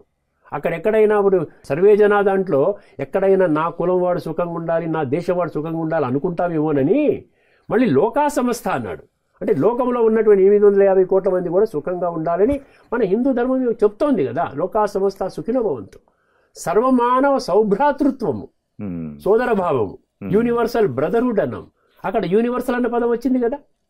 యూనివర్సల్ అంటే ప్రతి ఒక్కరు బాగుండాలని కదా. వసుదైవ కుటుంబకం. మన ప్రధానమంత్రి గారు ఎక్కడ ఎన్నో దేశాలు తిరుగుతున్నారు. ఎక్కడ ఏ దేశానికి వెళ్ళినా మన భారతదేశం నుండి ఆయన భగవద్గీత పుస్తకాన్ని ఇస్తారు. అవతల అధ్యక్షులు, ప్రధానమంత్రులు కలుస్తారు కదా, వాళ్ళు భగవద్గీత పుస్తకాన్ని ఇస్తారు. ఒక్క మాట మాట్లాడతారు, నేను చాలా స్పీచెస్ విన్నాను వారివి. వసుదైవ కుటుంబకం అంటున్నారు. మా భారతదేశం ఒక సంస్కృతి, హిందూ సంస్కృతి వసుదైవ కుటుంబకం. అందరినీ మనం గౌరవించాలి. అందరినీ అంటే అందరూ మనకు నచ్చేవాళ్ళే విధానం, అందరూ మనం మెచ్చుకునే వాళ్ళు ఉంటారో చెప్పండి. ఈ 9 రకాల వర్గాల వాళ్ళు ప్రతి ఒక్కరు ఎట్లానా ఉండనివ్వండి, మీరు ప్రతి ఒక్కరి పట్ల సమభావం ఉండాలి. సో దీన్ని బట్టి మీకు అర్థమవుతుంది, ధార్మికం అనేది కేవలం ఒక్క జన్మకి మాత్రమే సంబంధించిందండి. ఆధ్యాత్మిక విశ్వాత్మలందరికీ సంబంధించింది. మన జీవితాన్ని సమూలంగా ఆధ్యాత్మికంగా చాలా హిమాలయ పర్వత శిఖరాలకు తీసుకొని వెళ్ళేటువంటి జ్ఞానం భగవంతుడు గీత ద్వారా బోధిస్తున్నాడండి. నిజంగా ఈ కోణంలో గనక ప్రతి ఒక్కళ్ళు అర్థం చేసుకోగలిగితే, సమదృష్టి, అందరినీ ఒకే భావనతోటి చూడాలనేటువంటి ఒక ఆలోచన, ఆ సంకల్పంతో వెళ్ళగలిగితే యుద్ధం అనేటువంటిది బాహ్యంగా కాదు, లోపల ఆంతరికంగా జరుగుతుంది అనేటువంటిది విషయం చాలా క్లియర్గా, చాలా స్పష్టంగా వివరించారండి. అంటే ఇది ఒక ఆంతరిక యుద్ధమే, బాహ్యమైనటువంటి యుద్ధం కాదని. మనం మరొక ప్రశ్నలోకి వెళ్తాం. మరి యొక్క భౌతికమైనటువంటి విషయాలు, తర్వాత భౌతిక విద్య గురించి ఇదివరకటువంటి ప్రశ్నల్లో మీరు చర్చించడం జరిగింది. అయితే మరి ఆధ్యాత్మిక విద్య వల్ల జరిగేటువంటి కలిగేటువంటి ఒక ప్రయోజనం ఏంటి? నా జీవితానికి ఏ రకమైనటువంటి ప్రయోజనాన్ని ఇస్తుంది? ఎందుకు నేను ఆధ్యాత్మిక విద్యని నేను అభ్యసించాలి, లేకపోతే దైనందిన జీవితంలో నేర్చుకోవాలి? దీని మీద ముఖ్యమైన విషయం అండి. దీన్ని చాలా లోతుగా మనం అర్థం చేసుకోవాలంటే 84 లక్షల జీవరాశులలో ఒక మనిషికి మాత్రమే ప్రసాదించినటువంటి బుద్ధినేత్రని జాగృతి చేసుకోవాలండి. ఎందుకంటే ఇప్పటి వరకు మనము బుద్ధినేత్రాన్ని వాడుకోవటం లేదు. అందుకనే ఏమంటాడు, మూఢ విశ్వాసము అంటాం, మనం అంధవిశ్వాసము అంటాం. ఈ అంధవిశ్వాసం మూఢ విశ్వాసంలో మనకి ఆధ్యాత్మిక కోణంలో మనకి ఏమీ అర్థం కాదు. అర్థమైందండి? ఆధ్యాత్మిక విద్యలో మనకి 4 విషయాలకు స్పష్టత వస్తుందండి. ముఖ్యంగా 4 విషయాలు. ఒకటి, నేను ఎవరిని, స్వయం యొక్క విద్య, ఆత్మ విద్య. Who am I, know thy self అంటున్నాం చూసారా, సెల్ఫ్ రియలైజేషన్, ఇట్లాంటి పదాలు మనం వింటున్నాం, కానీ దాన్ని ఇంకా ఫర్దర్గా ప్రోబింగ్ చేయట్లేదు, విడిచిపెట్టేస్తున్నాం. సెల్ఫ్ రియలైజేషన్ అంటున్నాం, నో దై సెల్ఫ్ అంటున్నాం. ఒకటి, సంపూర్ణంగా నేను ఎవరిని అన్న విషయం స్పష్టంగా భగవద్గీతలో కూడా 2వ అధ్యాయం క్షేత్రజ్ఞ విభాగ యోగము, సాంఖ్యయోగంలో కూడా నీవు భౌతిక శరీరం కాదు, ఈ శరీరం అనేది వినాశి, ఇంతకుముందు చర్చించుకున్నాం. ఆత్మ అవినాశి, ఆత్మ కాలచక్రంలో మొత్తం పరిభ్రమిస్తుంది అని. సో ఈ విద్య మనకి చాలా అవసరం అన్నమాట. మన యొక్క జీవితం యొక్క గమ్యము, లక్ష్యం ఏమిటి అనేది స్పష్టం చేయడానికి కోసం ఈ విద్య అవసరం. అది మొదటి విద్య. రెండవది పరమాత్మ విద్య. ఇప్పుడు పరమాత్మ అన్న పదం కూడా శాస్త్రాల్లో ఉంది. మనం ఎంతోమంది ప్రవచనకారులు కూడా పరమాత్మ అన్న పదం వాడుతున్నారు. కానీ పరమాత్మ అన్న పదం యొక్క అర్థం తెలుసుకోవటం లేదు. పరమాత్మ అంటే ఎందుకు పరమ వచ్చింది? ఆత్మ అనేది మనం కూడా ఆత్మలమే. మూల స్వరూపంలో ప్రతి ఒక్క వ్యక్తి ఆత్మ అని చెప్పాడు. సో పరమాత్మ కూడా ఆత్మనే. మన అక్కడ పరమ అనే పదం ఎందుకు వచ్చింది? అర్థమైందండి? ఈ పరమ అనే పదం యొక్క అర్థం తెలుసుకోవాలంటే కాలచక్రం యొక్క విద్య అవసరం. ఎందుకంటే ఆత్మకి జననము లేదు, మరణము లేదు. ఆత్మ ఎప్పటికీ ఉంటుంది. 2వ అధ్యాయం 20వ శ్లోకంలో కుండ బద్దలు కొట్టినట్లుగా చాలా స్పష్టంగా, న జాయతే మ్రియతే వా కదాచిత్, నాయం భూత్వా భవితా వా న భూయః, అజో నిత్య శాశ్వతోయం పురాణో న హన్యతే హన్యమానే శరీరే. శరీరం హత్య కావింపబడుతుంది, శరీరం వినాశనం కాబడుతుంది, కానీ ఆత్మకి జననము లేదు, మరణము లేదు, అది శాశ్వతము, అది ఎప్పటికీ ఉంటుంది అని గీతలో 2వ అధ్యాయంలో 20వ శ్లోకంలో స్పష్టం చేయడం జరిగింది. సో ఆత్మ ఎప్పటికీ ఉంటుంది. ఎక్కడికి పోతున్నప్పుడు ఆత్మ శరీరాన్ని మార్చుకుంటుంది. వాసాంసి జీర్ణాన్ని యథా విహాయ, 2వ అధ్యాయంలో 22వ శ్లోకము. నైనం చిందంతి శస్త్రాన్ని, ఆత్మ అవినాశి అని 2వ అధ్యాయం 23వ శ్లోకము. సో ఈ వస్త్రము మార్చుకుంటుంది, శరీరం అనేటువంటి వస్త్రాన్ని ఆత్మ మార్చుకుంటుంది. ఆ వస్త్రం పని అయిపోయిన తర్వాత విడిచిపెట్టి మళ్ళీ కొత్త వస్త్రాన్ని తీసుకుంటుంది. సో ఈ కాలచక్రంలో ఈ వస్త్రాన్ని మార్చుకుంటూ ఈ విధంగా పరిభ్రమణ చేస్తూ ఉంటుంది. సత్య, త్రేత, ద్వాపర, కలియుగాలు అనేటువంటి ఒక చక్రం, దాన్ని ఏమంటాడు? చక్రం అంటాడు. దాన్నే ఇంకొక పదం ఏంటంటే కల్పము అంటాడు. ఒక కల్పము అంటే చక్రము, సత్య, త్రేత, ద్వాపర, కలి, ఈ 4 యుగాలు. అర్థమైందండి? సో ఈ యొక్క జ్ఞానము, సృష్టి చక్రం యొక్క జ్ఞానము కూడా మనకి ఇందులో మనకు అర్థమవుతుంది. 3వ విషయం ఆత్మ విషయము, ఆత్మల తండ్రి పరమాత్మ విషయము. 3వ పరమాత్మ విషయం అంటే ఏంటి? పరమాత్మని పరం ఎందుకంటారు? ఆత్మకి పరమాత్మకు ఉన్న భేదం ఏమిటి? ఆత్మ ఈ జనన మరణ చక్రంలోకి వస్తూ శరీరాలు మార్చుకుంటుంది ఉంటుంది, కానీ పరమాత్మ జనన మరణ చక్రానికి అవతల ఉంటాడు. జనన మరణ చక్రంలోకి రాడు కాబట్టి ఎప్పుడు పావనంగా ఉంటాడు.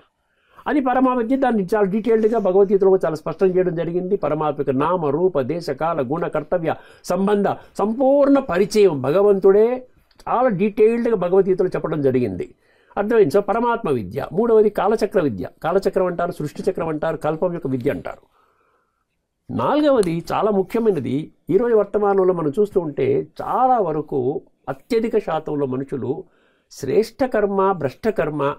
శ్రేష్ఠ కర్మ వల్ల నా జీవితం ఎట్లా ఉన్నతంగా మారుతుంది, భ్రష్ట కర్మ వల్ల నా జీవితం ఎట్లా పాతాళానికి పోతుంది, ఏ విధంగా నేను నష్టపోతాను, తర్వాత ఈ జన్మ తర్వాత నాకు ఎటువంటి ఏ విధంగా నా యొక్క ప్రయాణం ఉంటుంది, ఈ విషయాలు ఏవి తెలియకపోవటం వలన ప్రతి ఒక్కరు కూడా ఏం చేస్తున్నారంటే మంచి కర్మలు చేయడానికి ఎటువంటి ప్రయత్నం చేయటం లేదు.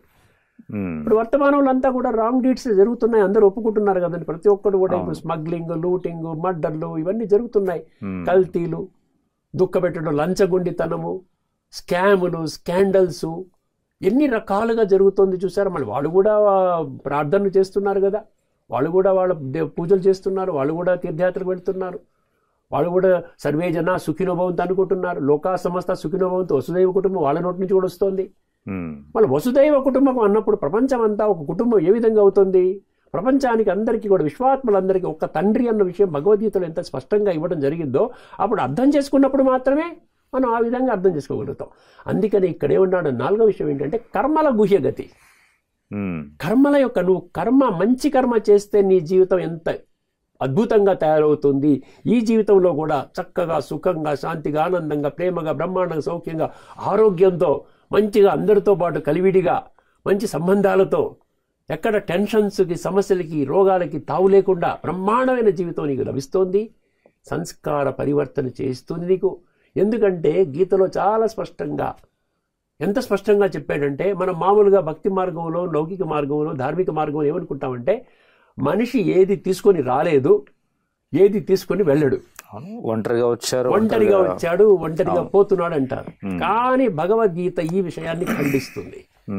భగవద్గీత ఏమంటుందంటే, నాయన నువ్వు ఒంటరిగా నువ్వు రాలేదు, ఒంటరిగా కూడా నీవు పోవు, నీతో పాటుగా నీవు చేసినటువంటి సంకల్పాల ఆధారంగా, నీవు మాట్లాడినటువంటి మాటల ఆధారంగా, మనసా వాచ కర్మణ అంటాం చూసారా, నీవు చేసేటువంటి కర్మల ఆధారంగా నీ ఆత్మలో సంస్కారాలు ఏర్పడతాయి. పర్సనాలిటీ ట్రైట్స్ అంటాడు, ఇంప్రెషన్ అంటాడు, ఒక ఇంప్రింట్ ఏర్పడుతుంది. ప్రతి మంచి కర్మకి ఒక వైట్ ప్రింట్ పడుతుంది, ప్రతి చెడు కర్మకి ఒక బ్లాక్ డాట్ పడుతుంది. అల్టిమేట్ గా నీవు చేసినటువంటి కర్మల ప్రకారంగా బ్లాక్ డాట్స్ తో నిండి ఉందా నీ ఆత్మ, లేదా వైట్ డాట్స్ అక్కడక్కడ మెరుపులాగా వస్తుందా? నీవు చేసినటువంటి ఈ యొక్క భ్రష్ట కర్మలు, పాపకర్మలు, నీచ కర్మలు, నికృష్ట కర్మలు, పనికిరాని కర్మల ద్వారా నీ ఆత్మలో పూర్తిగా చెడు సంస్కారాలు, మలిన సంస్కారాలు, కుళ్ళిపోయిన సంస్కారాలు అని పేరు. దాన్నే ఆధ్యాత్మికంగా ఏమంటాడు, తామసిక ప్రధాన సంస్కారాలు అంటాడు. ఈ తామసిక ప్రధాన సంస్కారాలతో నీవు దేహాన్ని త్యాగం చేసినప్పుడు నీ కూడా వెళ్ళేది నీ దేహము కాదు, ఆత్మలో ఉన్నటువంటి సంస్కారాలు. అది వెళ్ళి ఆ సంస్కారాలకు అనుగుణంగా ఉన్నటువంటి క్రొత్త దేహాన్ని మళ్ళీ తీసుకుంటుంది. ఎందుకంటే పుట్టినవాడు మరణిస్తాడు, మరణించినవాడు పుడతాడు. ఇది అనివార్యమని గీతలోని 2వ అధ్యాయం 27 చెప్పడం జరిగింది. ఎటువంటి దేహంలోకి వెళ్ళాలి అనే ప్రశ్న మనకి తల ఎత్తాలి కదా. కొంతమంది టాటా బిర్లా ఇంట్లో పుడుతున్నారు, కొంతమంది రోడ్డు మీద అడుక్కునే వాటి ఇంట్లో పుడుతున్నారు, మధ్యస్థంగా కొంతమంది పుడుతున్నారు, కొంతమంది కాళ్ళు లేకుండా పుడుతున్నారు, కొంతమంది గుడ్డివాళ్ళుగా పుడుతున్నారు, బుద్ధి మందగించిన వాళ్ళుగా పుడుతున్నారు. మనం చూసినట్లయితే గొప్ప గొప్ప వాడి ఇంట్లో పుట్టినప్పుడు ఏమవుతుందంటే, పిల్లవాడు పుట్టగానే 100 మంది సాయం చేసేవాళ్ళు ఉంటారు. బట్టలు మార్చేవాడు ఒకడు, స్నానం చేయించేవాడు, తిప్పేవాడు ఒకడు, వచ్చేసేవాడు. అప్పుడు మనం ఏంటంటామంటే, ఏ జన్మలో ఏ పుణ్యం చేసుకున్నాడు అంటాం కదా. లేకపోతే వీడు ఈ ట్రాఫిక్లో పట్టుకుని ఆ తల్లి చంకలో పెట్టుకుని బిడ్డని పాలు కోసం రూపాయి ఇవ్వండి 5 రూపాయలు అడుక్కుంటుందంటే ఏ జన్మలో ఏ పాపం చేసుకున్నాడో చూసారా, ఈ ఇంట్లో పుట్టాడు అంటాం కదా. పూర్వజన్మ సుకృతం అనే పదం కూడా వాడుతున్నాం కదా. ఇది కేవలం వాడుకోవటం కాదండి, చాలా తీవ్రమైన విషయం ఇది. ఈ విషయాన్ని కర్మల గుహ్యగతి భగవద్గీత మనకి చాలా స్పష్టంగా చెప్తుంది. నీవు చేసిన కర్మ నీవే అనుభవం చేస్తావు, నీ భార్య పిల్లలు కూడా అనుభవం చేయరు. అందువల్ల నువ్వు కర్మల గుహ్యగతి తెలుసుకుంటే మన కర్మలు దుష్ట కర్మల నుండి శ్రేష్ఠ కర్మలు, విషయ వికారాలతో కూడుకున్నటువంటి కర్మల నుంచి దివ్య గుణాలతో కూడుకున్నటువంటి కర్మలను నువ్వు చేయడానికి వీలవుతుంది. అప్పుడు ఈ జన్మ బాగుంటావు, పై జన్మ బాగుంటావు. అంటే ఆధ్యాత్మిక దృష్టికోణం అర్థం చేసుకుంటే మన జీవితం సమూలంగా పరివర్తన చెందుతుంది. తామసిక స్థితి నుండి సాత్వికంగా వెళతావు. ఈ దేహాన్ని చాలించినప్పుడు కూడా నువ్వు ఆనందంగా చాలిస్తావు. గీతలో చెప్తాడు 3వ అధ్యాయం 35వ శ్లోకంలో, అక్కడ స్వధర్మము పరధర్మం అంటాడు. స్వధర్మములో శరీరాన్ని విడిచిపెట్టావా నువ్వు చాలా అద్భుతంగా పోతావు. పరధర్మం అంటే దేహధర్మం. దేహధర్మం అంటే దైహికంగా ఉన్నటువంటి కులము, మతము, జాతి, రంగు, రూపము, ఉన్న సామ్రాజ్యము, డబ్బు, ఇల్లు, బంగారము, ప్రాపర్టీ ఇవన్నీ పెట్టుకుని పోతే అక్కడ ఏమంటాడు, స్వధర్మే నిధనం శ్రేయ అంటాడు. పరధర్మో భయావహ, అతి భయంకరంగా నువ్వు నీ మృత్యు అంత భయంకరంగా ఉండబోతోంది. నువ్వు కానీ నీవు ఆత్మజ్ఞానం పొందకపోయినట్లయితే, ఈ సంస్కారాలను పరివర్తన చేసుకోకపోయినట్లయితే నీ జీవితం భ్రష్టుపడుతుంది. ఏం లాభం దానివల్ల? ధార్మికం అంటే, భౌతికం అంటే నేను దేహం అనేటువంటి భావనతో వెళుతున్నాము. ఆధ్యాత్మికం మనకేం చెప్తుంది, నువ్వు దేహము కాదు, నీవు ఆత్మవి, నీ మూల స్వరూపం ఆత్మస్వరూపానివి, దేహము నాది. అందుకని చూసారా, నేను ఆత్మని, ఈ దేహము నాది. ఇది ఆధ్యాత్మికము, నేను దేహం అనేది ధార్మికము. సో అప్పుడు ఏమవుతుంది, ఇప్పుడు నా ఒంట్లో బాగోలేదు అంటున్నారు మీరు. నా ఒంట్లో బాగోలేదంటే ఒళ్ళు మీది కదా, నా కంట్లో నలుసు అంటే కళ్ళు మీది కదా, నా గుండెకి బైపాస్ అంటే మీ గుండె మీది కదా, నా మోకాళ్ళ చిప్పలు అరిగిపోయి అంటే, నా కిడ్నీలో రాళ్ళంటే, నా కడుపు నొప్పి అంటే కడుపు మీది. సో నాది అన్నప్పుడు మీరెవరు అన్న దానికి భగవద్గీతలోనే మనకు స్పష్టంగా చెప్తున్నాడు. ఏం చెప్తున్నాడు ఆయన? నువ్వు శరీరం కాదు, అందుకనే శరీరాన్ని పడేసిపోతున్నావు. నీది అన్నది పడేస్తావు, ఇది నీ ఇల్లు వదిలేస్తావు, తర్వాత ఏమవుతుందో తెలియదు. నీ కారు వదిలేస్తావు, నీ బంధువులు వదిలేస్తావు, ఆఖరికి నీతో పాటుగా 70-80 సంవత్సరాలు ప్రయాణం చేస్తున్న నీ శరీరం కూడా నీ కూడా రాదు, పడేసి ఒంటరిగా నువ్వు వెళ్ళిపోతావు. అందుకనే నిన్ను అక్కడ అర్థం చేసుకోవాల్సింది ఏంటి? నువ్వు వెళ్ళిపోతున్నావు అంటే, శరీరాన్ని పడేస్తున్నావు అంటే నువ్వు శరీరం కాదు. నువ్వే శరీరం అయినట్లయితే శరీరం తీసుకొని పోతావు, శరీరం మాయమైపోతుంది. ఇక శ్మశాన వాటికలో కాల్చడం ఏమి ఉండదక్కర్లే, శరీరంతో పాటు వెళ్ళిపోయాడు. ఎందుకంటే బ్రతికున్నంత కాలం నేను శరీరం అని బ్రతికాడు కదా. బ్రతికున్నంత కాలం ఒక ఫార్ములా, చనిపోయిన తర్వాత ఒక ఫార్ములా ఉండదు కదా.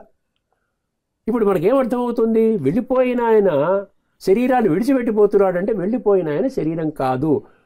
అందుకని ఆత్మ సంతాప సభలు పెట్టి ఆత్మకు శాంతి కలుగుగాక అంటారు.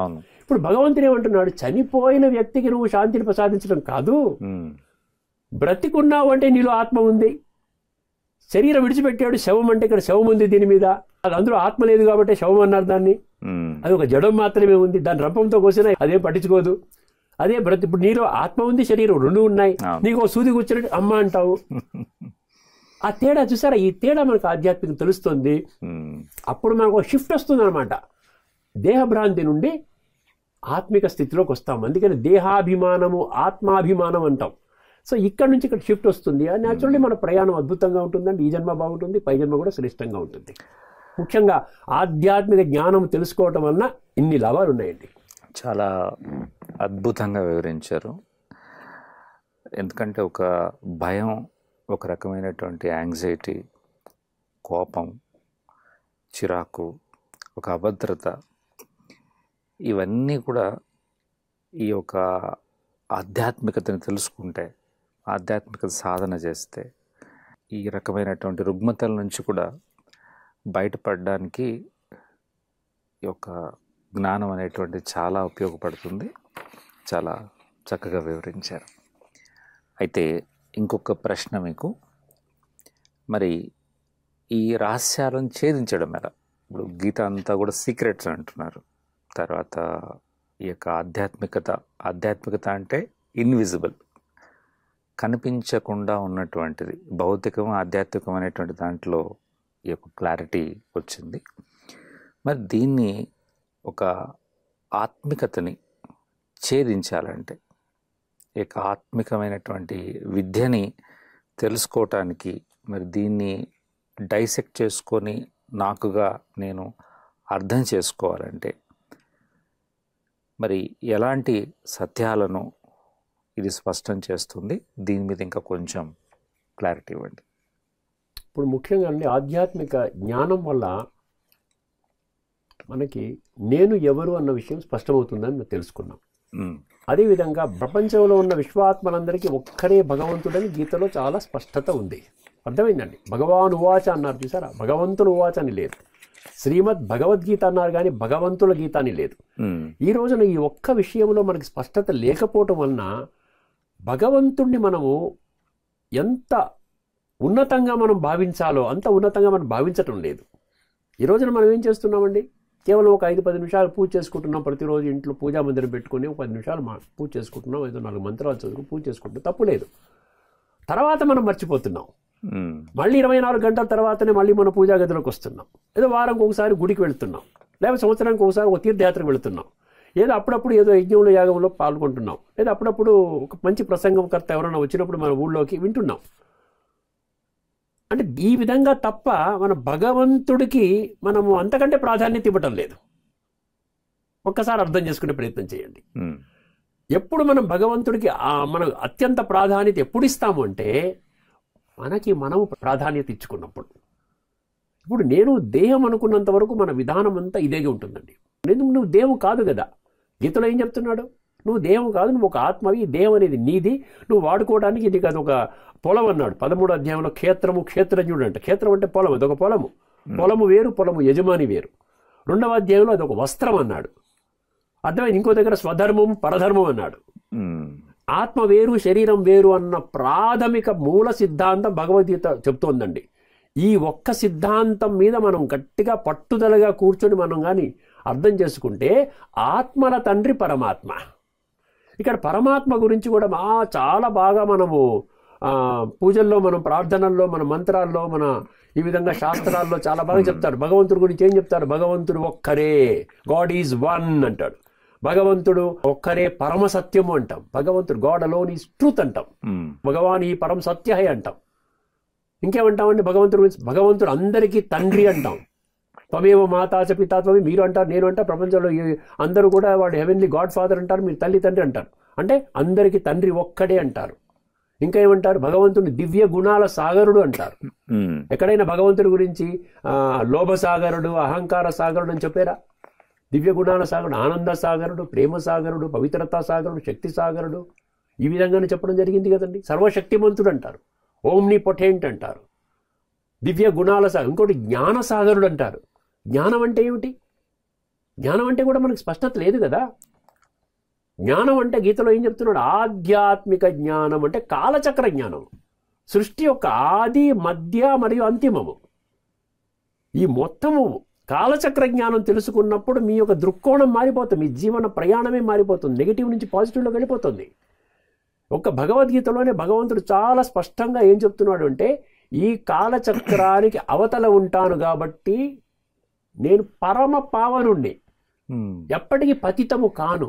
ఎందుకంటే కాలచక్రంలో ఉన్నటువంటి వాళ్ళందరూ కూడా 3 వర్గాల్లోకి వస్తారు. వాళ్ళు సాత్విక, రాజసిక, తామసిక. వాళ్ళు అలా ప్రయాణం చేస్తూనే ఉంటారు. భలే వాళ్ళు 33 కోట్ల దేవీ దేవతలన్నా కానివ్వండి, భలే వాళ్ళు ధర్మస్థాపకులు కానివ్వండి, అంటే దేహదారులు. దేవీ దేవతలకు కూడా దేహం ఉంది కదా. అవును, 33 కోట్ల దేవీ దేవతలకి దేహం ఉంది. మన 2 కళ్ళతో కనబడే దేహం ఉంది. ధర్మస్థాపకులు జీసస్ క్రీస్తు, లేకపోతే గురునానక్, మన హిందూ ధర్మం తాలూకు పెద్ద పెద్ద వాళ్ళు, ఆదిశంకరాచార్య, వీళ్ళంతా ఉన్నారు కదా, వాళ్ళందరికీ దేహం ఉంది. సో దేహదారులందరూ కూడా ఆత్మపరంగా పరమాత్మ సంతానము. ఆత్మపరంగా ప్రతి ఒక్కరూ కూడా పరస్పరము సోదరులు.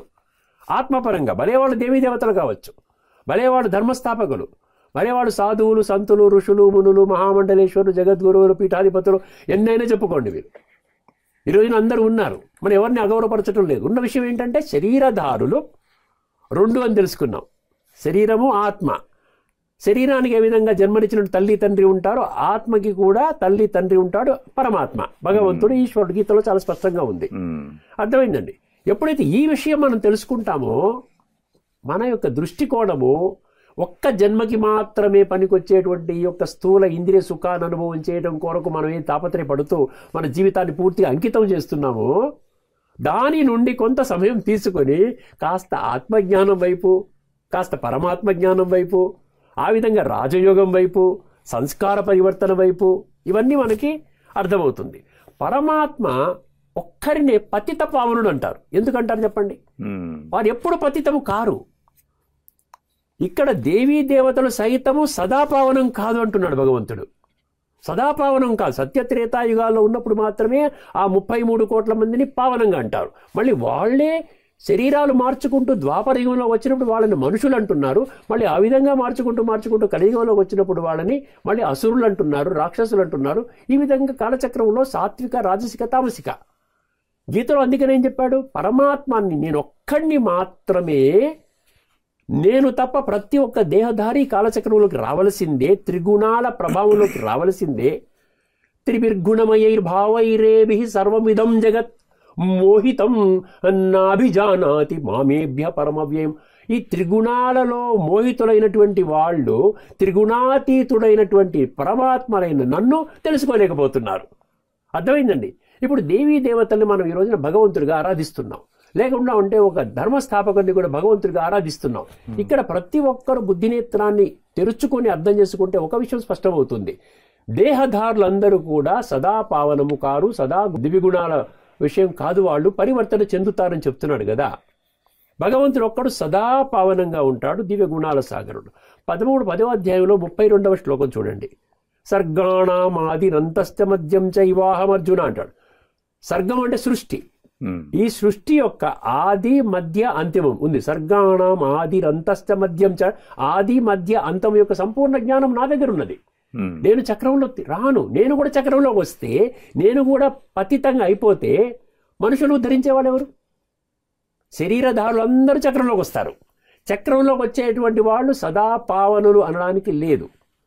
వాళ్ళు ఆత్మరూపంలో మనకి సోదరులు అవుతారు. విశ్వమానవ సౌభ్రాతృత్వము, యూనివర్సల్ బ్రదర్హుడ్ అంటే ఏంటి? అందరూ కూడా, దేహదారులు అందరూ కూడా ఆత్మపరంగా మనకు సోదరులు. ఒక సోదరుడి నుంచి ఇంకొక సోదరుడికి వారసత్వం లభించదు. ఇప్పుడు వర్తమాన కలియుగం యొక్క నీతి ప్రకారంగా, రివాజు ప్రకారంగా కూడా తండ్రి నుంచే బిడ్డకి ఆస్తి వస్తుంది, వారసత్వం వస్తుంది. సో వారసత్వం తండ్రి నుంచి వస్తుంది. తండ్రి ఒక్క పరమాత్మ మాత్రమే. సో ఈ యొక్క ఫార్ములాని మనం గుర్తించగలిగితే దేవీ దేవతలు కూడా త్రిగుణాలలోకి వస్తారు అని కుండబద్దలు కొట్టినట్లుగా 18వ అధ్యాయంలోని 40వ శ్లోకము. దేవీ దేవతలు కూడా త్రిగుణాతీతులు కాదు. సత్యత్రేతాయుగాలు ఉన్నప్పుడు మాత్రమే వాళ్ళు గొప్పవాళ్ళు. తర్వాత మళ్ళీ వాళ్ళు దిగితే మళ్ళీ మనుషులు. అర్థమైందండి? నతదస్తి పృథివ్యాం వా దివి దేవేషు వా పునః సత్వం ప్రకృతి జైర్ముక్తం యదేవి స్యాత్ త్రివిర్గుణహి అని డిక్లేర్ చేసేసాడు భగవంతుడు. ప్రతి ఒక్క దేహదారి త్రిగుణాలలోకి వస్తాడు. త్రిగుణాలలోకి నేను రాను. నేను త్రిగుణాతీతుడిని. ద్వంద్వాలు అంటే సుఖము, దుఃఖము, లాభము, నష్టము, నిందాస్తుతి ఇవన్నీ ఉన్నాయి కదా. నేను దాంట్లో కూడా రాను. Ever pure. నేను కనబడను, నిరాకారుని, జ్యోతిస్వరూపం. అందుకని నన్ను పరమాత్మ అంటారు. కానీ ఆశ్చర్యకరమైన విషయం ఏంటంటే, ఈ రోజున భగవంతుడిని ఒప్పుకుంటాం, ఈశ్వరుని ఒప్పుకుంటాం, ప్రతి ఒక్కరిని ఒప్పుకుంటాం. భగవంతుడు చెప్పిన మాటల్ని మనం విశ్వసించడం లేదు. భగవంతుడిని ఒప్పుకుంటున్నాం, కానీ భగవంతుడు చెప్పిన మాటల పట్ల మనకు అంత విశ్వాసం లేదు. ఇప్పుడు భగవంతుడు అంటాడు, నన్ను ఒప్పుకుంటే ఏం లాభము? నేను చెప్పినటువంటి జ్ఞానము భగవద్గీతలో 574 శ్లోకాల ఆధారంగా నేను చెప్తున్నాను. ఎప్పుడైతే మీరు గమనిస్తారో, గ్రహిస్తారో, మీ జీవితం అప్పుడేమవుతుంది? ఆధ్యాత్మిక దృష్టికోణంలోకి మారుతుంది. మారినప్పుడు సంస్కార పరివర్తన చేసుకోవాలి. ఎందుకంటే రాబోయేటువంటి సత్యయుగంలోకి ఎంటర్ అవ్వాలంటే సంస్కారాలు సాత్విక ప్రధానంగా ఉండాలి. దాని కొరకే నేను రాజయోగం అని ప్రక్రియ పెట్టాను. 93 శ్లోకాలు ఇవన్నీ అనుకున్నాం కదా, యోగము యోగము యోగమని. ఆ యోగము ద్వారా సంస్కార పరివర్తన జరుగుతుంది. సంస్కార పరివర్తన జరిగినప్పుడే నీ యొక్క వర్తమాన జీవితం బాగుంటుంది, భవిష్యత్తు కూడా బాగుంటుంది. అందుకని భగవంతుడి పట్ల మనకి సంపూర్ణ విశ్వాసం పెరుగుతుంది. భగవంతుడు కూడా మనకు తోడు నీడగా నిరంతరము ఉంటాము. నిరంతరము. అందుకని చూసారు, మనం ఇప్పుడు 5 నిమిషాలు 10 నిమిషాలు చేసేసి ఒక యజ్ఞం చేసినా ఒక 2 గంటలు 4 గంటలు 5 గంటలు ఒక రోజు చేస్తున్నారు, వారం రోజులు చేస్తున్నారు. ఇక్కడ తీర్థయాత్ర వెళ్ళినా 10 రోజులు చేస్తున్నారు. కానీ సదాకాలికంగా లేదు. కానీ గీతలో ఏమంటాడు? సదా, సతతము, నిత్యము. ఈ 3 పదాలు చెప్తాడు. అనన్యాశ్చింతయంతో మాం ఏ జనా పర్యుపాసతే తేషాం నిత్యాభియుక్తానం అన్నాడు. అక్కడ తేషాం సతతయుక్తానం, సతతం అన్నాడు. అర్థమైందండి? సతతము సదా అంటే ఏంటి? నిరంతరం భగవంతుని కోరుకోవాలి మీరు. ఇంకొకటి, ఇది మనుషులకైనా జ్ఞానము. అర్జునుడు మనిషి కాదా? అర్జునుడు ద్వాపర యుగానికి సంబంధించిన వాడు అనుకుంటున్నారు, కానీ అక్కడ అది గుణవాచకంగా అర్థం చేసుకోవాలి, నామవాచకం కాదు.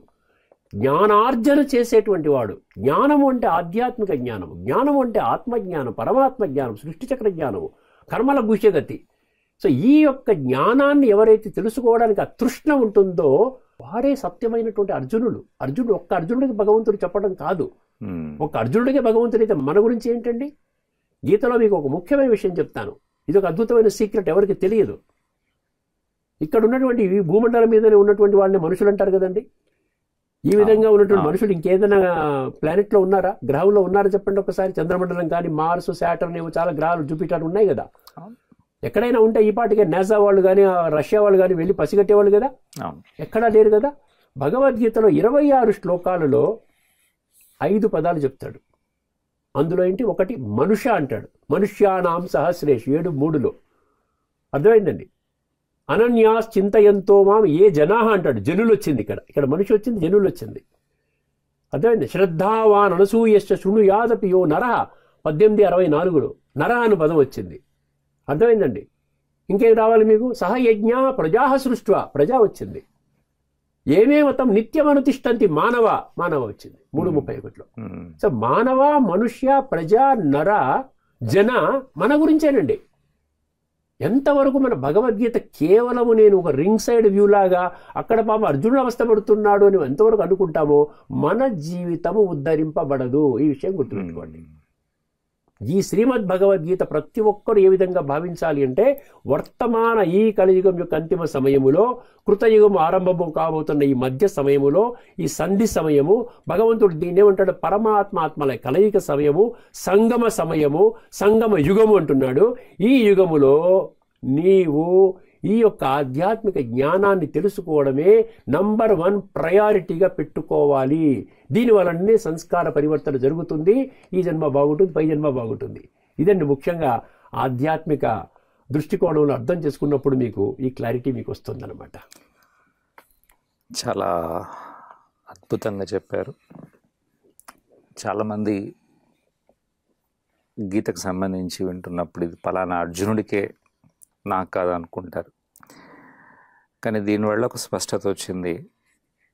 గీత వింటున్నప్పుడు ఆధ్యాత్మికంగా దాన్ని ఛేదించాలంటే ఇది నా కోసమే చెప్తున్నారు, నా పరివర్తన కోసం చెప్తున్నారు అనేటువంటి ఆ ఒక స్ఫురణతోటి, ఆ ఒక కాన్షియస్ తోటి మనము వినగలిగితే దీన్ని ఛేదించి మనం ఆ రకమైనటువంటి స్థితిని పొందొచ్చు అనేటువంటిది చాలా క్లియర్గా మీరు వివరించారు.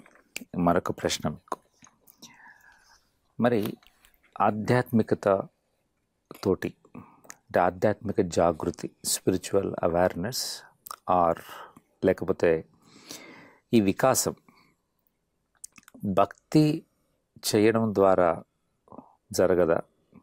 మరి ఆధ్యాత్మికత అంటే నేను ఈ జ్ఞానంలోనే నేను వెళ్ళాలా?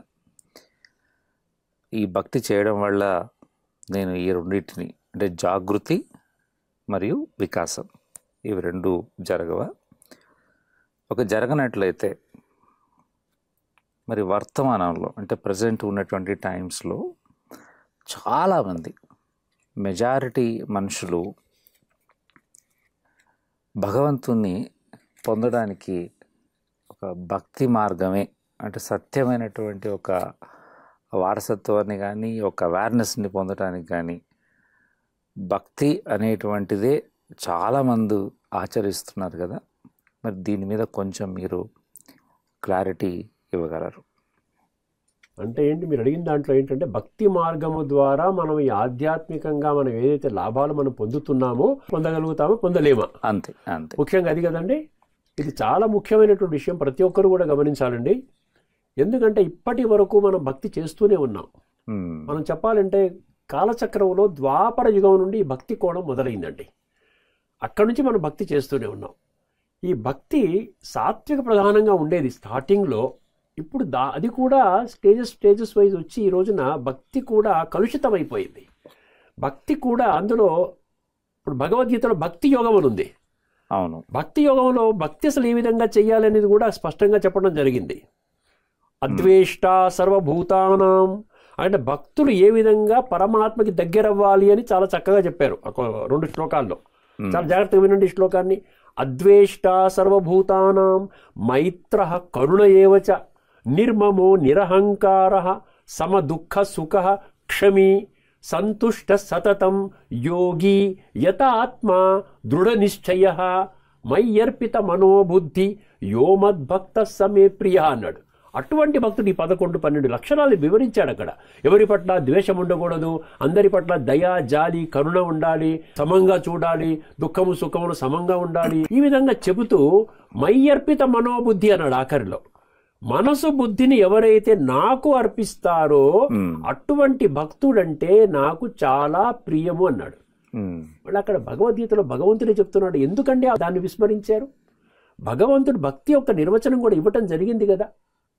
సో ఇప్పుడు మనం ఏం చేస్తున్నాం అంటే అంధవిశ్వాసంతో కూడుకున్న భక్తి చేస్తున్నాం. అక్కడ వచ్చింది ప్రాబ్లం, చిక్కులన్నీ అక్కడ వచ్చాయి. భక్తి తప్పు కాదండి. భక్తి అంటే ఏంటి? డివోషన్ అంటే ఏంటి? ఒక ప్రేమపూర్వకంగా పరమాత్మని మనం పూజ అనండి, భజన అనండి, కీర్తన అనండి, లేకపోతే ధ్యానం అనండి, ఏదైనా అనండి, ఒక ప్రేమపూర్వకంగా నిష్కామంగా పవిత్ర దృష్టితో పరమాత్మకి ఇచ్చేటువంటి ఆ గౌరవాన్ని ఇస్తూ పరమాత్మని మనం ఆ విధంగా ఆరాధన చెయ్యాలి. మరి ఆ విధంగా జరుగుతుందా? ఈ రోజున జరగటం లేదు. అందుకనే ఎందుకు భగవంతుడు సృష్టి మీద రావాల్సి వచ్చిందండి? ప్రపంచంలో అధర్మం ఎందుకు పెరుగుతోంది? ధర్మం పెరగాలి కదా. భక్తి, ప్రతి ఒక్కరు భక్తి చేస్తున్నారు, తప్పు లేదు. ప్రతి ఒక్కరు భగవంతుని, భక్తి అంటే ఏంటి? భగవంతుని కోరుకుంటున్నారు, ఒక మంచి జీవితాన్ని కోరుకుంటున్నారు. ఈ శరీరంలో ఉన్నంత వరకు మంచిగా ఉండాలి, తదుపరి శరీరంలో కూడా మంచి జన్మ పొందాలని కోరుకుంటున్నారు కదా. స్వర్గంలోకి వెళ్ళాలని ప్రతి ఒక్కరు కోరుకుంటారు కదా. మరి ప్రపంచము ఎందుకు ఈ విధంగా తగ్గిపోతూ ఉంది? రోజు రోజుకి విలువలు ఎందుకు పడిపోతున్నాయి? If character is lost, everything is last అంటున్నారు. చరిత్ర పోతే మొత్తం పోయినట్లు అంటున్నారు. అంటే చరిత్ర నిర్మాణం చేసుకోవడానికి ప్రాధాన్యత ఇవ్వాలి కదా. ఆ స్టేట్మెంట్ ప్రకారంగా హెల్త్ ఈజ్ వెల్త్ అంటున్నారు, ఆరోగ్యం మహాభాగ్యం అంటున్నారు. ఆరోగ్యం గురించి ఎవరు ఇస్తున్నారు ప్రామినెన్స్? ఇప్పుడు స్థూల ధనం మీద ఇచ్చేటువంటి ప్రామినెన్స్ మీకు ఆరోగ్యం మీద. అందుకనే ప్రపంచం అంతా ఒక రోగాల నిలయంగా అయిపోయింది. సూపర్ స్పెషాలిటీ, మల్టీ స్పెషాలిటీ, ఇవన్నీ డ్రగ్స్, ఫార్మా కంపెనీస్, ఇవన్నీ ప్రపంచం మొత్తం మీద ఎందుకు వచ్చాయి? ఇప్పుడు wealth is lost, nothing is lost అంటే కానీ ఇప్పుడు wealth is lost, everything is lost అయిపోయింది. Character is lost, nothing is lost అంటున్నాం. అంటే మనం అంతా కూడా మనం ఏం మనుషులైనా కాదా? ఈ రోజున 84 లక్షల జీవరాశుల్లో మనిషికి మాత్రమే బుద్ధిని ఇస్తే బుద్ధిని వాడుకుంటున్నామా? బుద్ధిని ఎందుకు వాడుకోకూడదు? ఒకసారి మనం తీక్షణంగా ఆలోచించినట్లయితే భక్తి కరెక్టే. భక్తి అంటే పరమాత్మని తెలుసుకొని స్వయాన్ని ఆత్మగా అర్థం చేసుకొని ఆత్మ పరమాత్మతో బలిహారం అవ్వడం భక్తి. మనం స్థూలంగా చేసుకుని ఏం చేస్తున్నాము? పరమాత్మని మనం విడిచిపెడుతున్నాం. ఎక్కడి నుండి అయితే మనకు శక్తి దొరుకుతుందో ఆ శక్తిని మనం పొందే ప్రయత్నం ఎక్కడ చేస్తున్నామండి? లేకపోతే ఇతోధికంగా భక్తి జరుగుతుంది. ప్రపంచం అంతా దివ్య గుణాలతో ఉండాలి, మంచిగా ఒక మనిషి సాటి మనిషిని గుర్తించే విధంగా ఉండాలి, బ్రహ్మాండంగా ఉండాలి, మనుషులంతా స్వర్గంలాగా ఉండాలి. ఆ విధంగా ఉన్నట్టయితే పరమాత్మ ఎందుకంటాడు? ఎప్పుడైతే ధర్మం పాతాళానికి వెళ్ళిపోతుందో, అధర్మం ఉత్థానవస్థకు వెళ్ళిపోతుందో, నేను అప్పుడు వచ్చి మళ్ళీ పునః ధర్మస్థాపన చేస్తాను. యదా యదా ఈ ధర్మస్య. ఎందుకు అనవసరం అవసరమే వచ్చింది?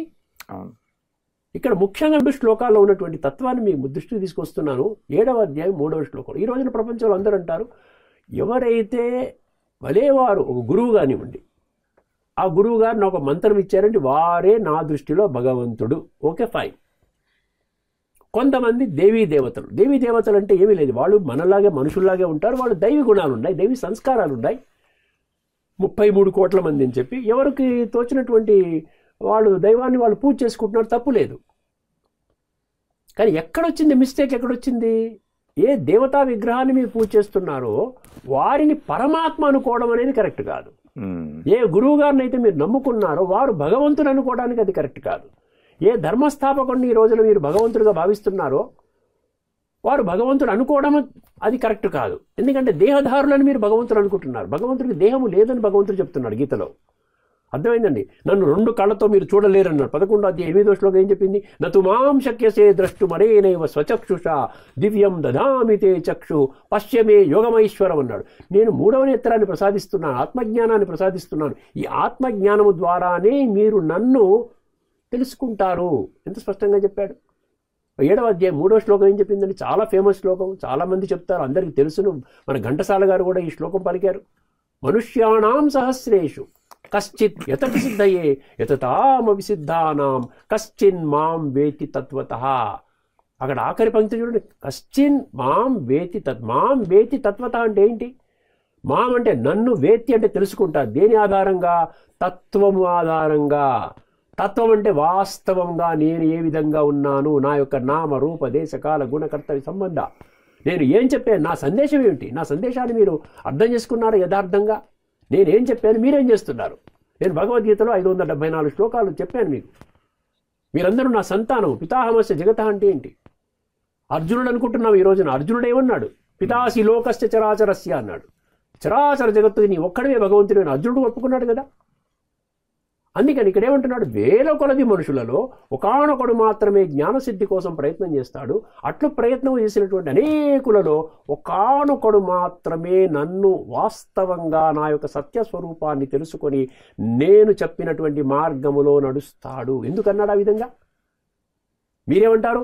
నేను భగవంతుని తెలుసుకున్నానంటారు, రోజు పూజ చేసుకుంటున్నానంటారు, రోజు భక్తి చేసుకున్నానంటున్నారు. మళ్ళీ భగవంతుడు ఏమంటున్నాడు? ఎవరు తెలుసుకోలేదంటున్నాడు కదా. అంతమంది వేల కొలదిలో ఒక్కడు ప్రయత్నం చేస్తాడంట. అట్లా ప్రయత్నం చేసినటువంటి చాలా మందిలో ఒక్కడు తెలుసుకుంటాడంట. అంటే మిగతా వాళ్ళు ఎవరు తెలుసుకోలేదు కదా. 7వ అధ్యాయం, అదే అధ్యాయంలో అది జ్ఞాన విజ్ఞాన యోగం, చాలా ముఖ్యమైనటువంటి అధ్యాయం అండి. 26వ శ్లోకం. అందులో ఏమంటాడంటే వేదాహం సమతీతాని వర్తమానాని చార్జున భవిష్యాని చ భూతాని మాం తు వేద న కశ్చన. వేద అహం సమతీతాని. గడిచిపోయినటువంటి జన్మ మీరందరూ 8850 కోట్ల మంది మనుషుల్లో వాళ్ళ యొక్క భూత, ఇప్పుడు ఈ యొక్క జన్మ ముందు వాళ్ళు ఎక్కడ ఉన్నారో నాకు తెలుసును. వర్తమానాని చార్జున. వర్తమానంలో ఇప్పుడు ఏ విధంగా ఎవరికి వాళ్ళు వాళ్ళ కర్మానుసారంగా సంస్కారాల అనుసారంగా వాళ్ళ జీవితం ఎట్లా నడిపిస్తున్నారో నాకు తెలుసును. ఎందుకంటే సృష్టికర్తనే నేను కదా. అందువలన భవిష్యాని చ భూతాని.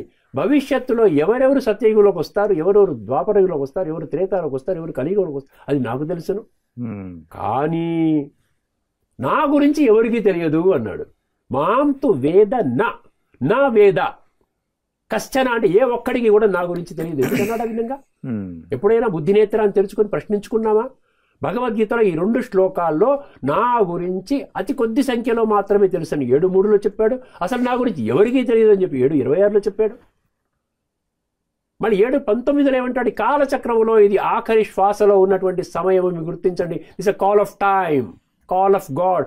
సమయం యొక్క పిలుపు, పరమాత్మ యొక్క పిలుపు. ఇప్పుడు లేకున్న మరి ఎప్పుడు లేదు. కమాన్ ఆధ్యాత్మిక జ్ఞానం పొందండి. 7వ అధ్యాయం 19లో ఉన్నాడు, బహూనాం జన్మనాం అంతే అన్నాడు. ఈ కాలచక్రంలో పెక్కు జన్మలు తీసుకున్న తర్వాత ఈ ఆఖరి జన్మకి నీవు వచ్చేసావు. జన్మనాం అంతే. జ్ఞానవాన్ మాం ప్రపద్యతే. నాకు భక్తివాన్ మాం ప్రపద్యతే అనలేదు కదా. ఒక జ్ఞాని మాత్రమే దీన్ని అర్థం చేసుకో. జ్ఞాని అంటే ఆత్మజ్ఞాని. జ్ఞాని అంటే స్థూల భక్తుడు కాదు. జ్ఞాని అంటే ఆత్మజ్ఞాని. అంటే నేను ఆత్మని, శరీరము నాది, నా ఆత్మల తండ్రి పరమాత్మ, సృష్టి చక్రంలో ఆత్మ పరమాత్మ ఎలా తిరుగుతాం, ఇదని తెలిసిన వాడు జ్ఞాని. అర్థమైందండి.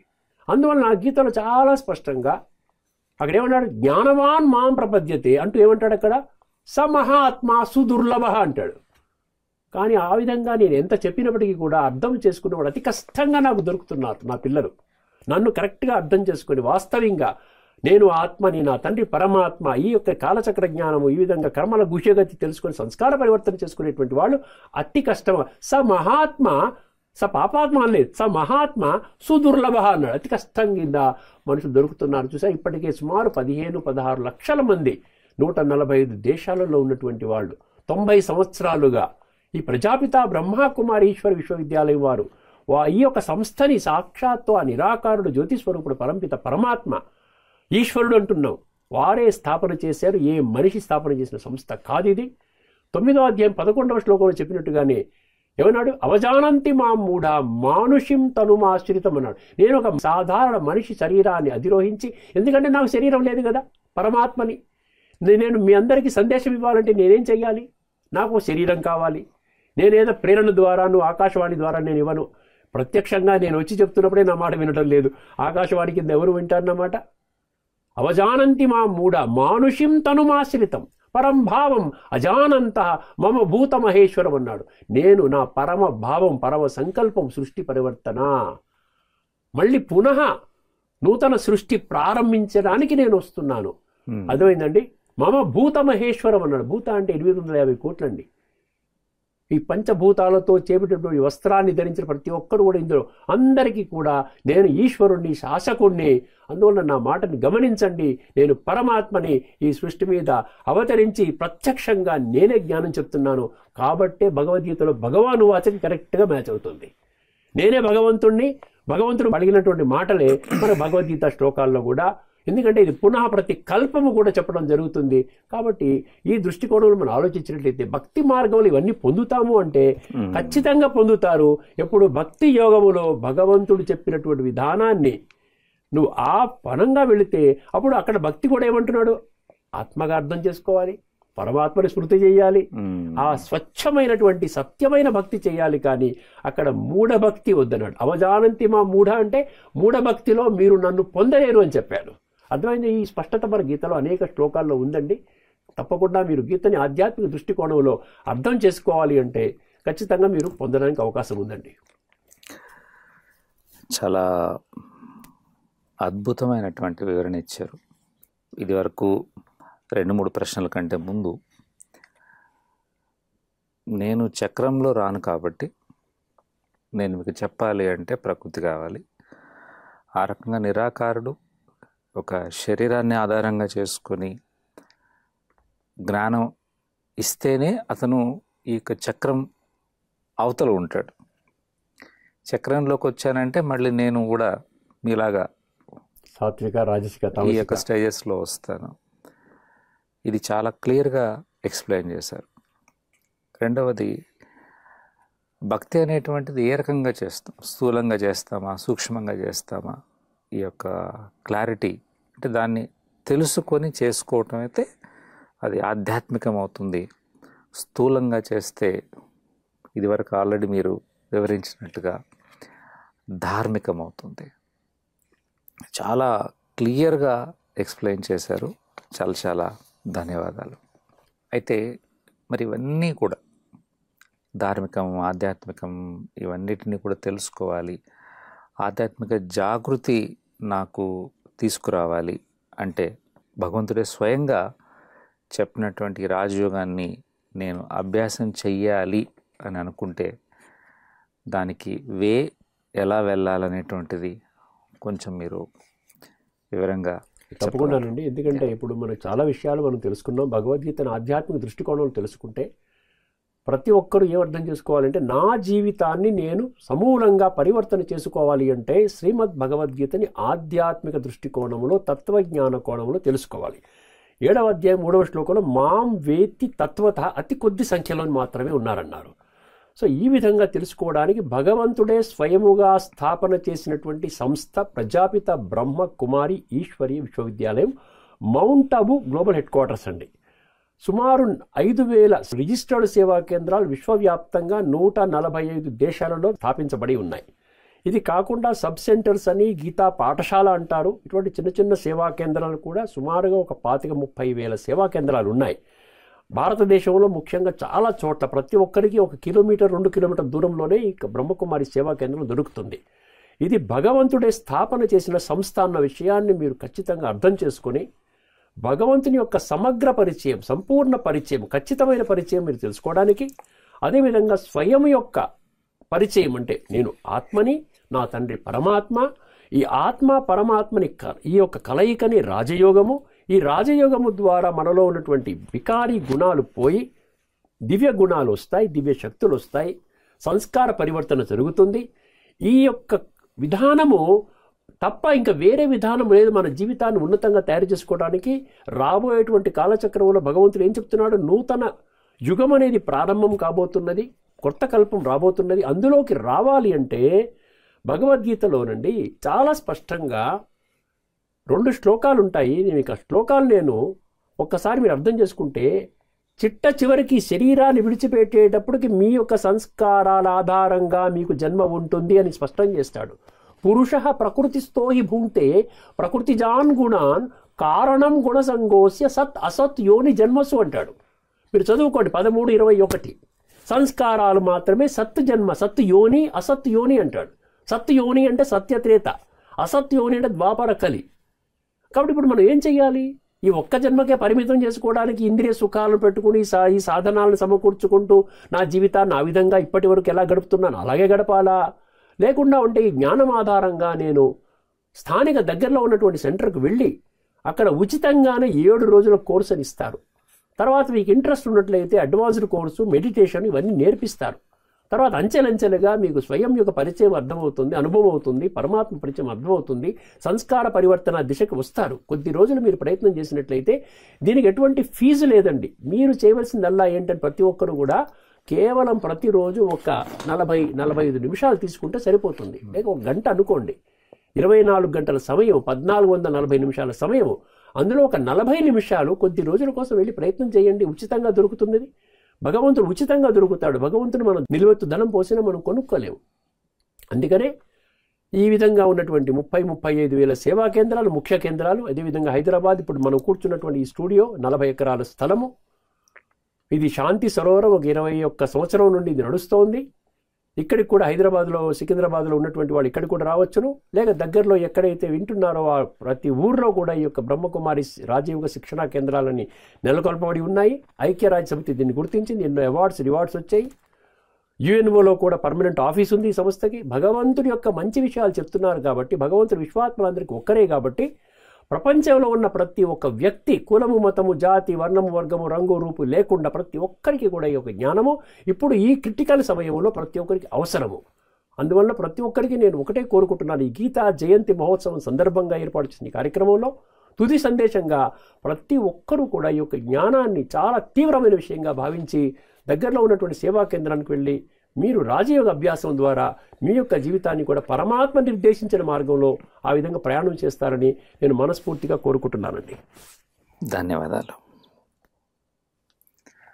ఆధ్యాత్మిక మార్గం, ధార్మిక మార్గం, ఈ గీతా జయంతి సందర్భంగా ఈ యొక్క ఆధ్యాత్మిక పురోగతి మనం ఎలా తీసుకోవాలి అనేటువంటిది సవివరంగా వివరించారు.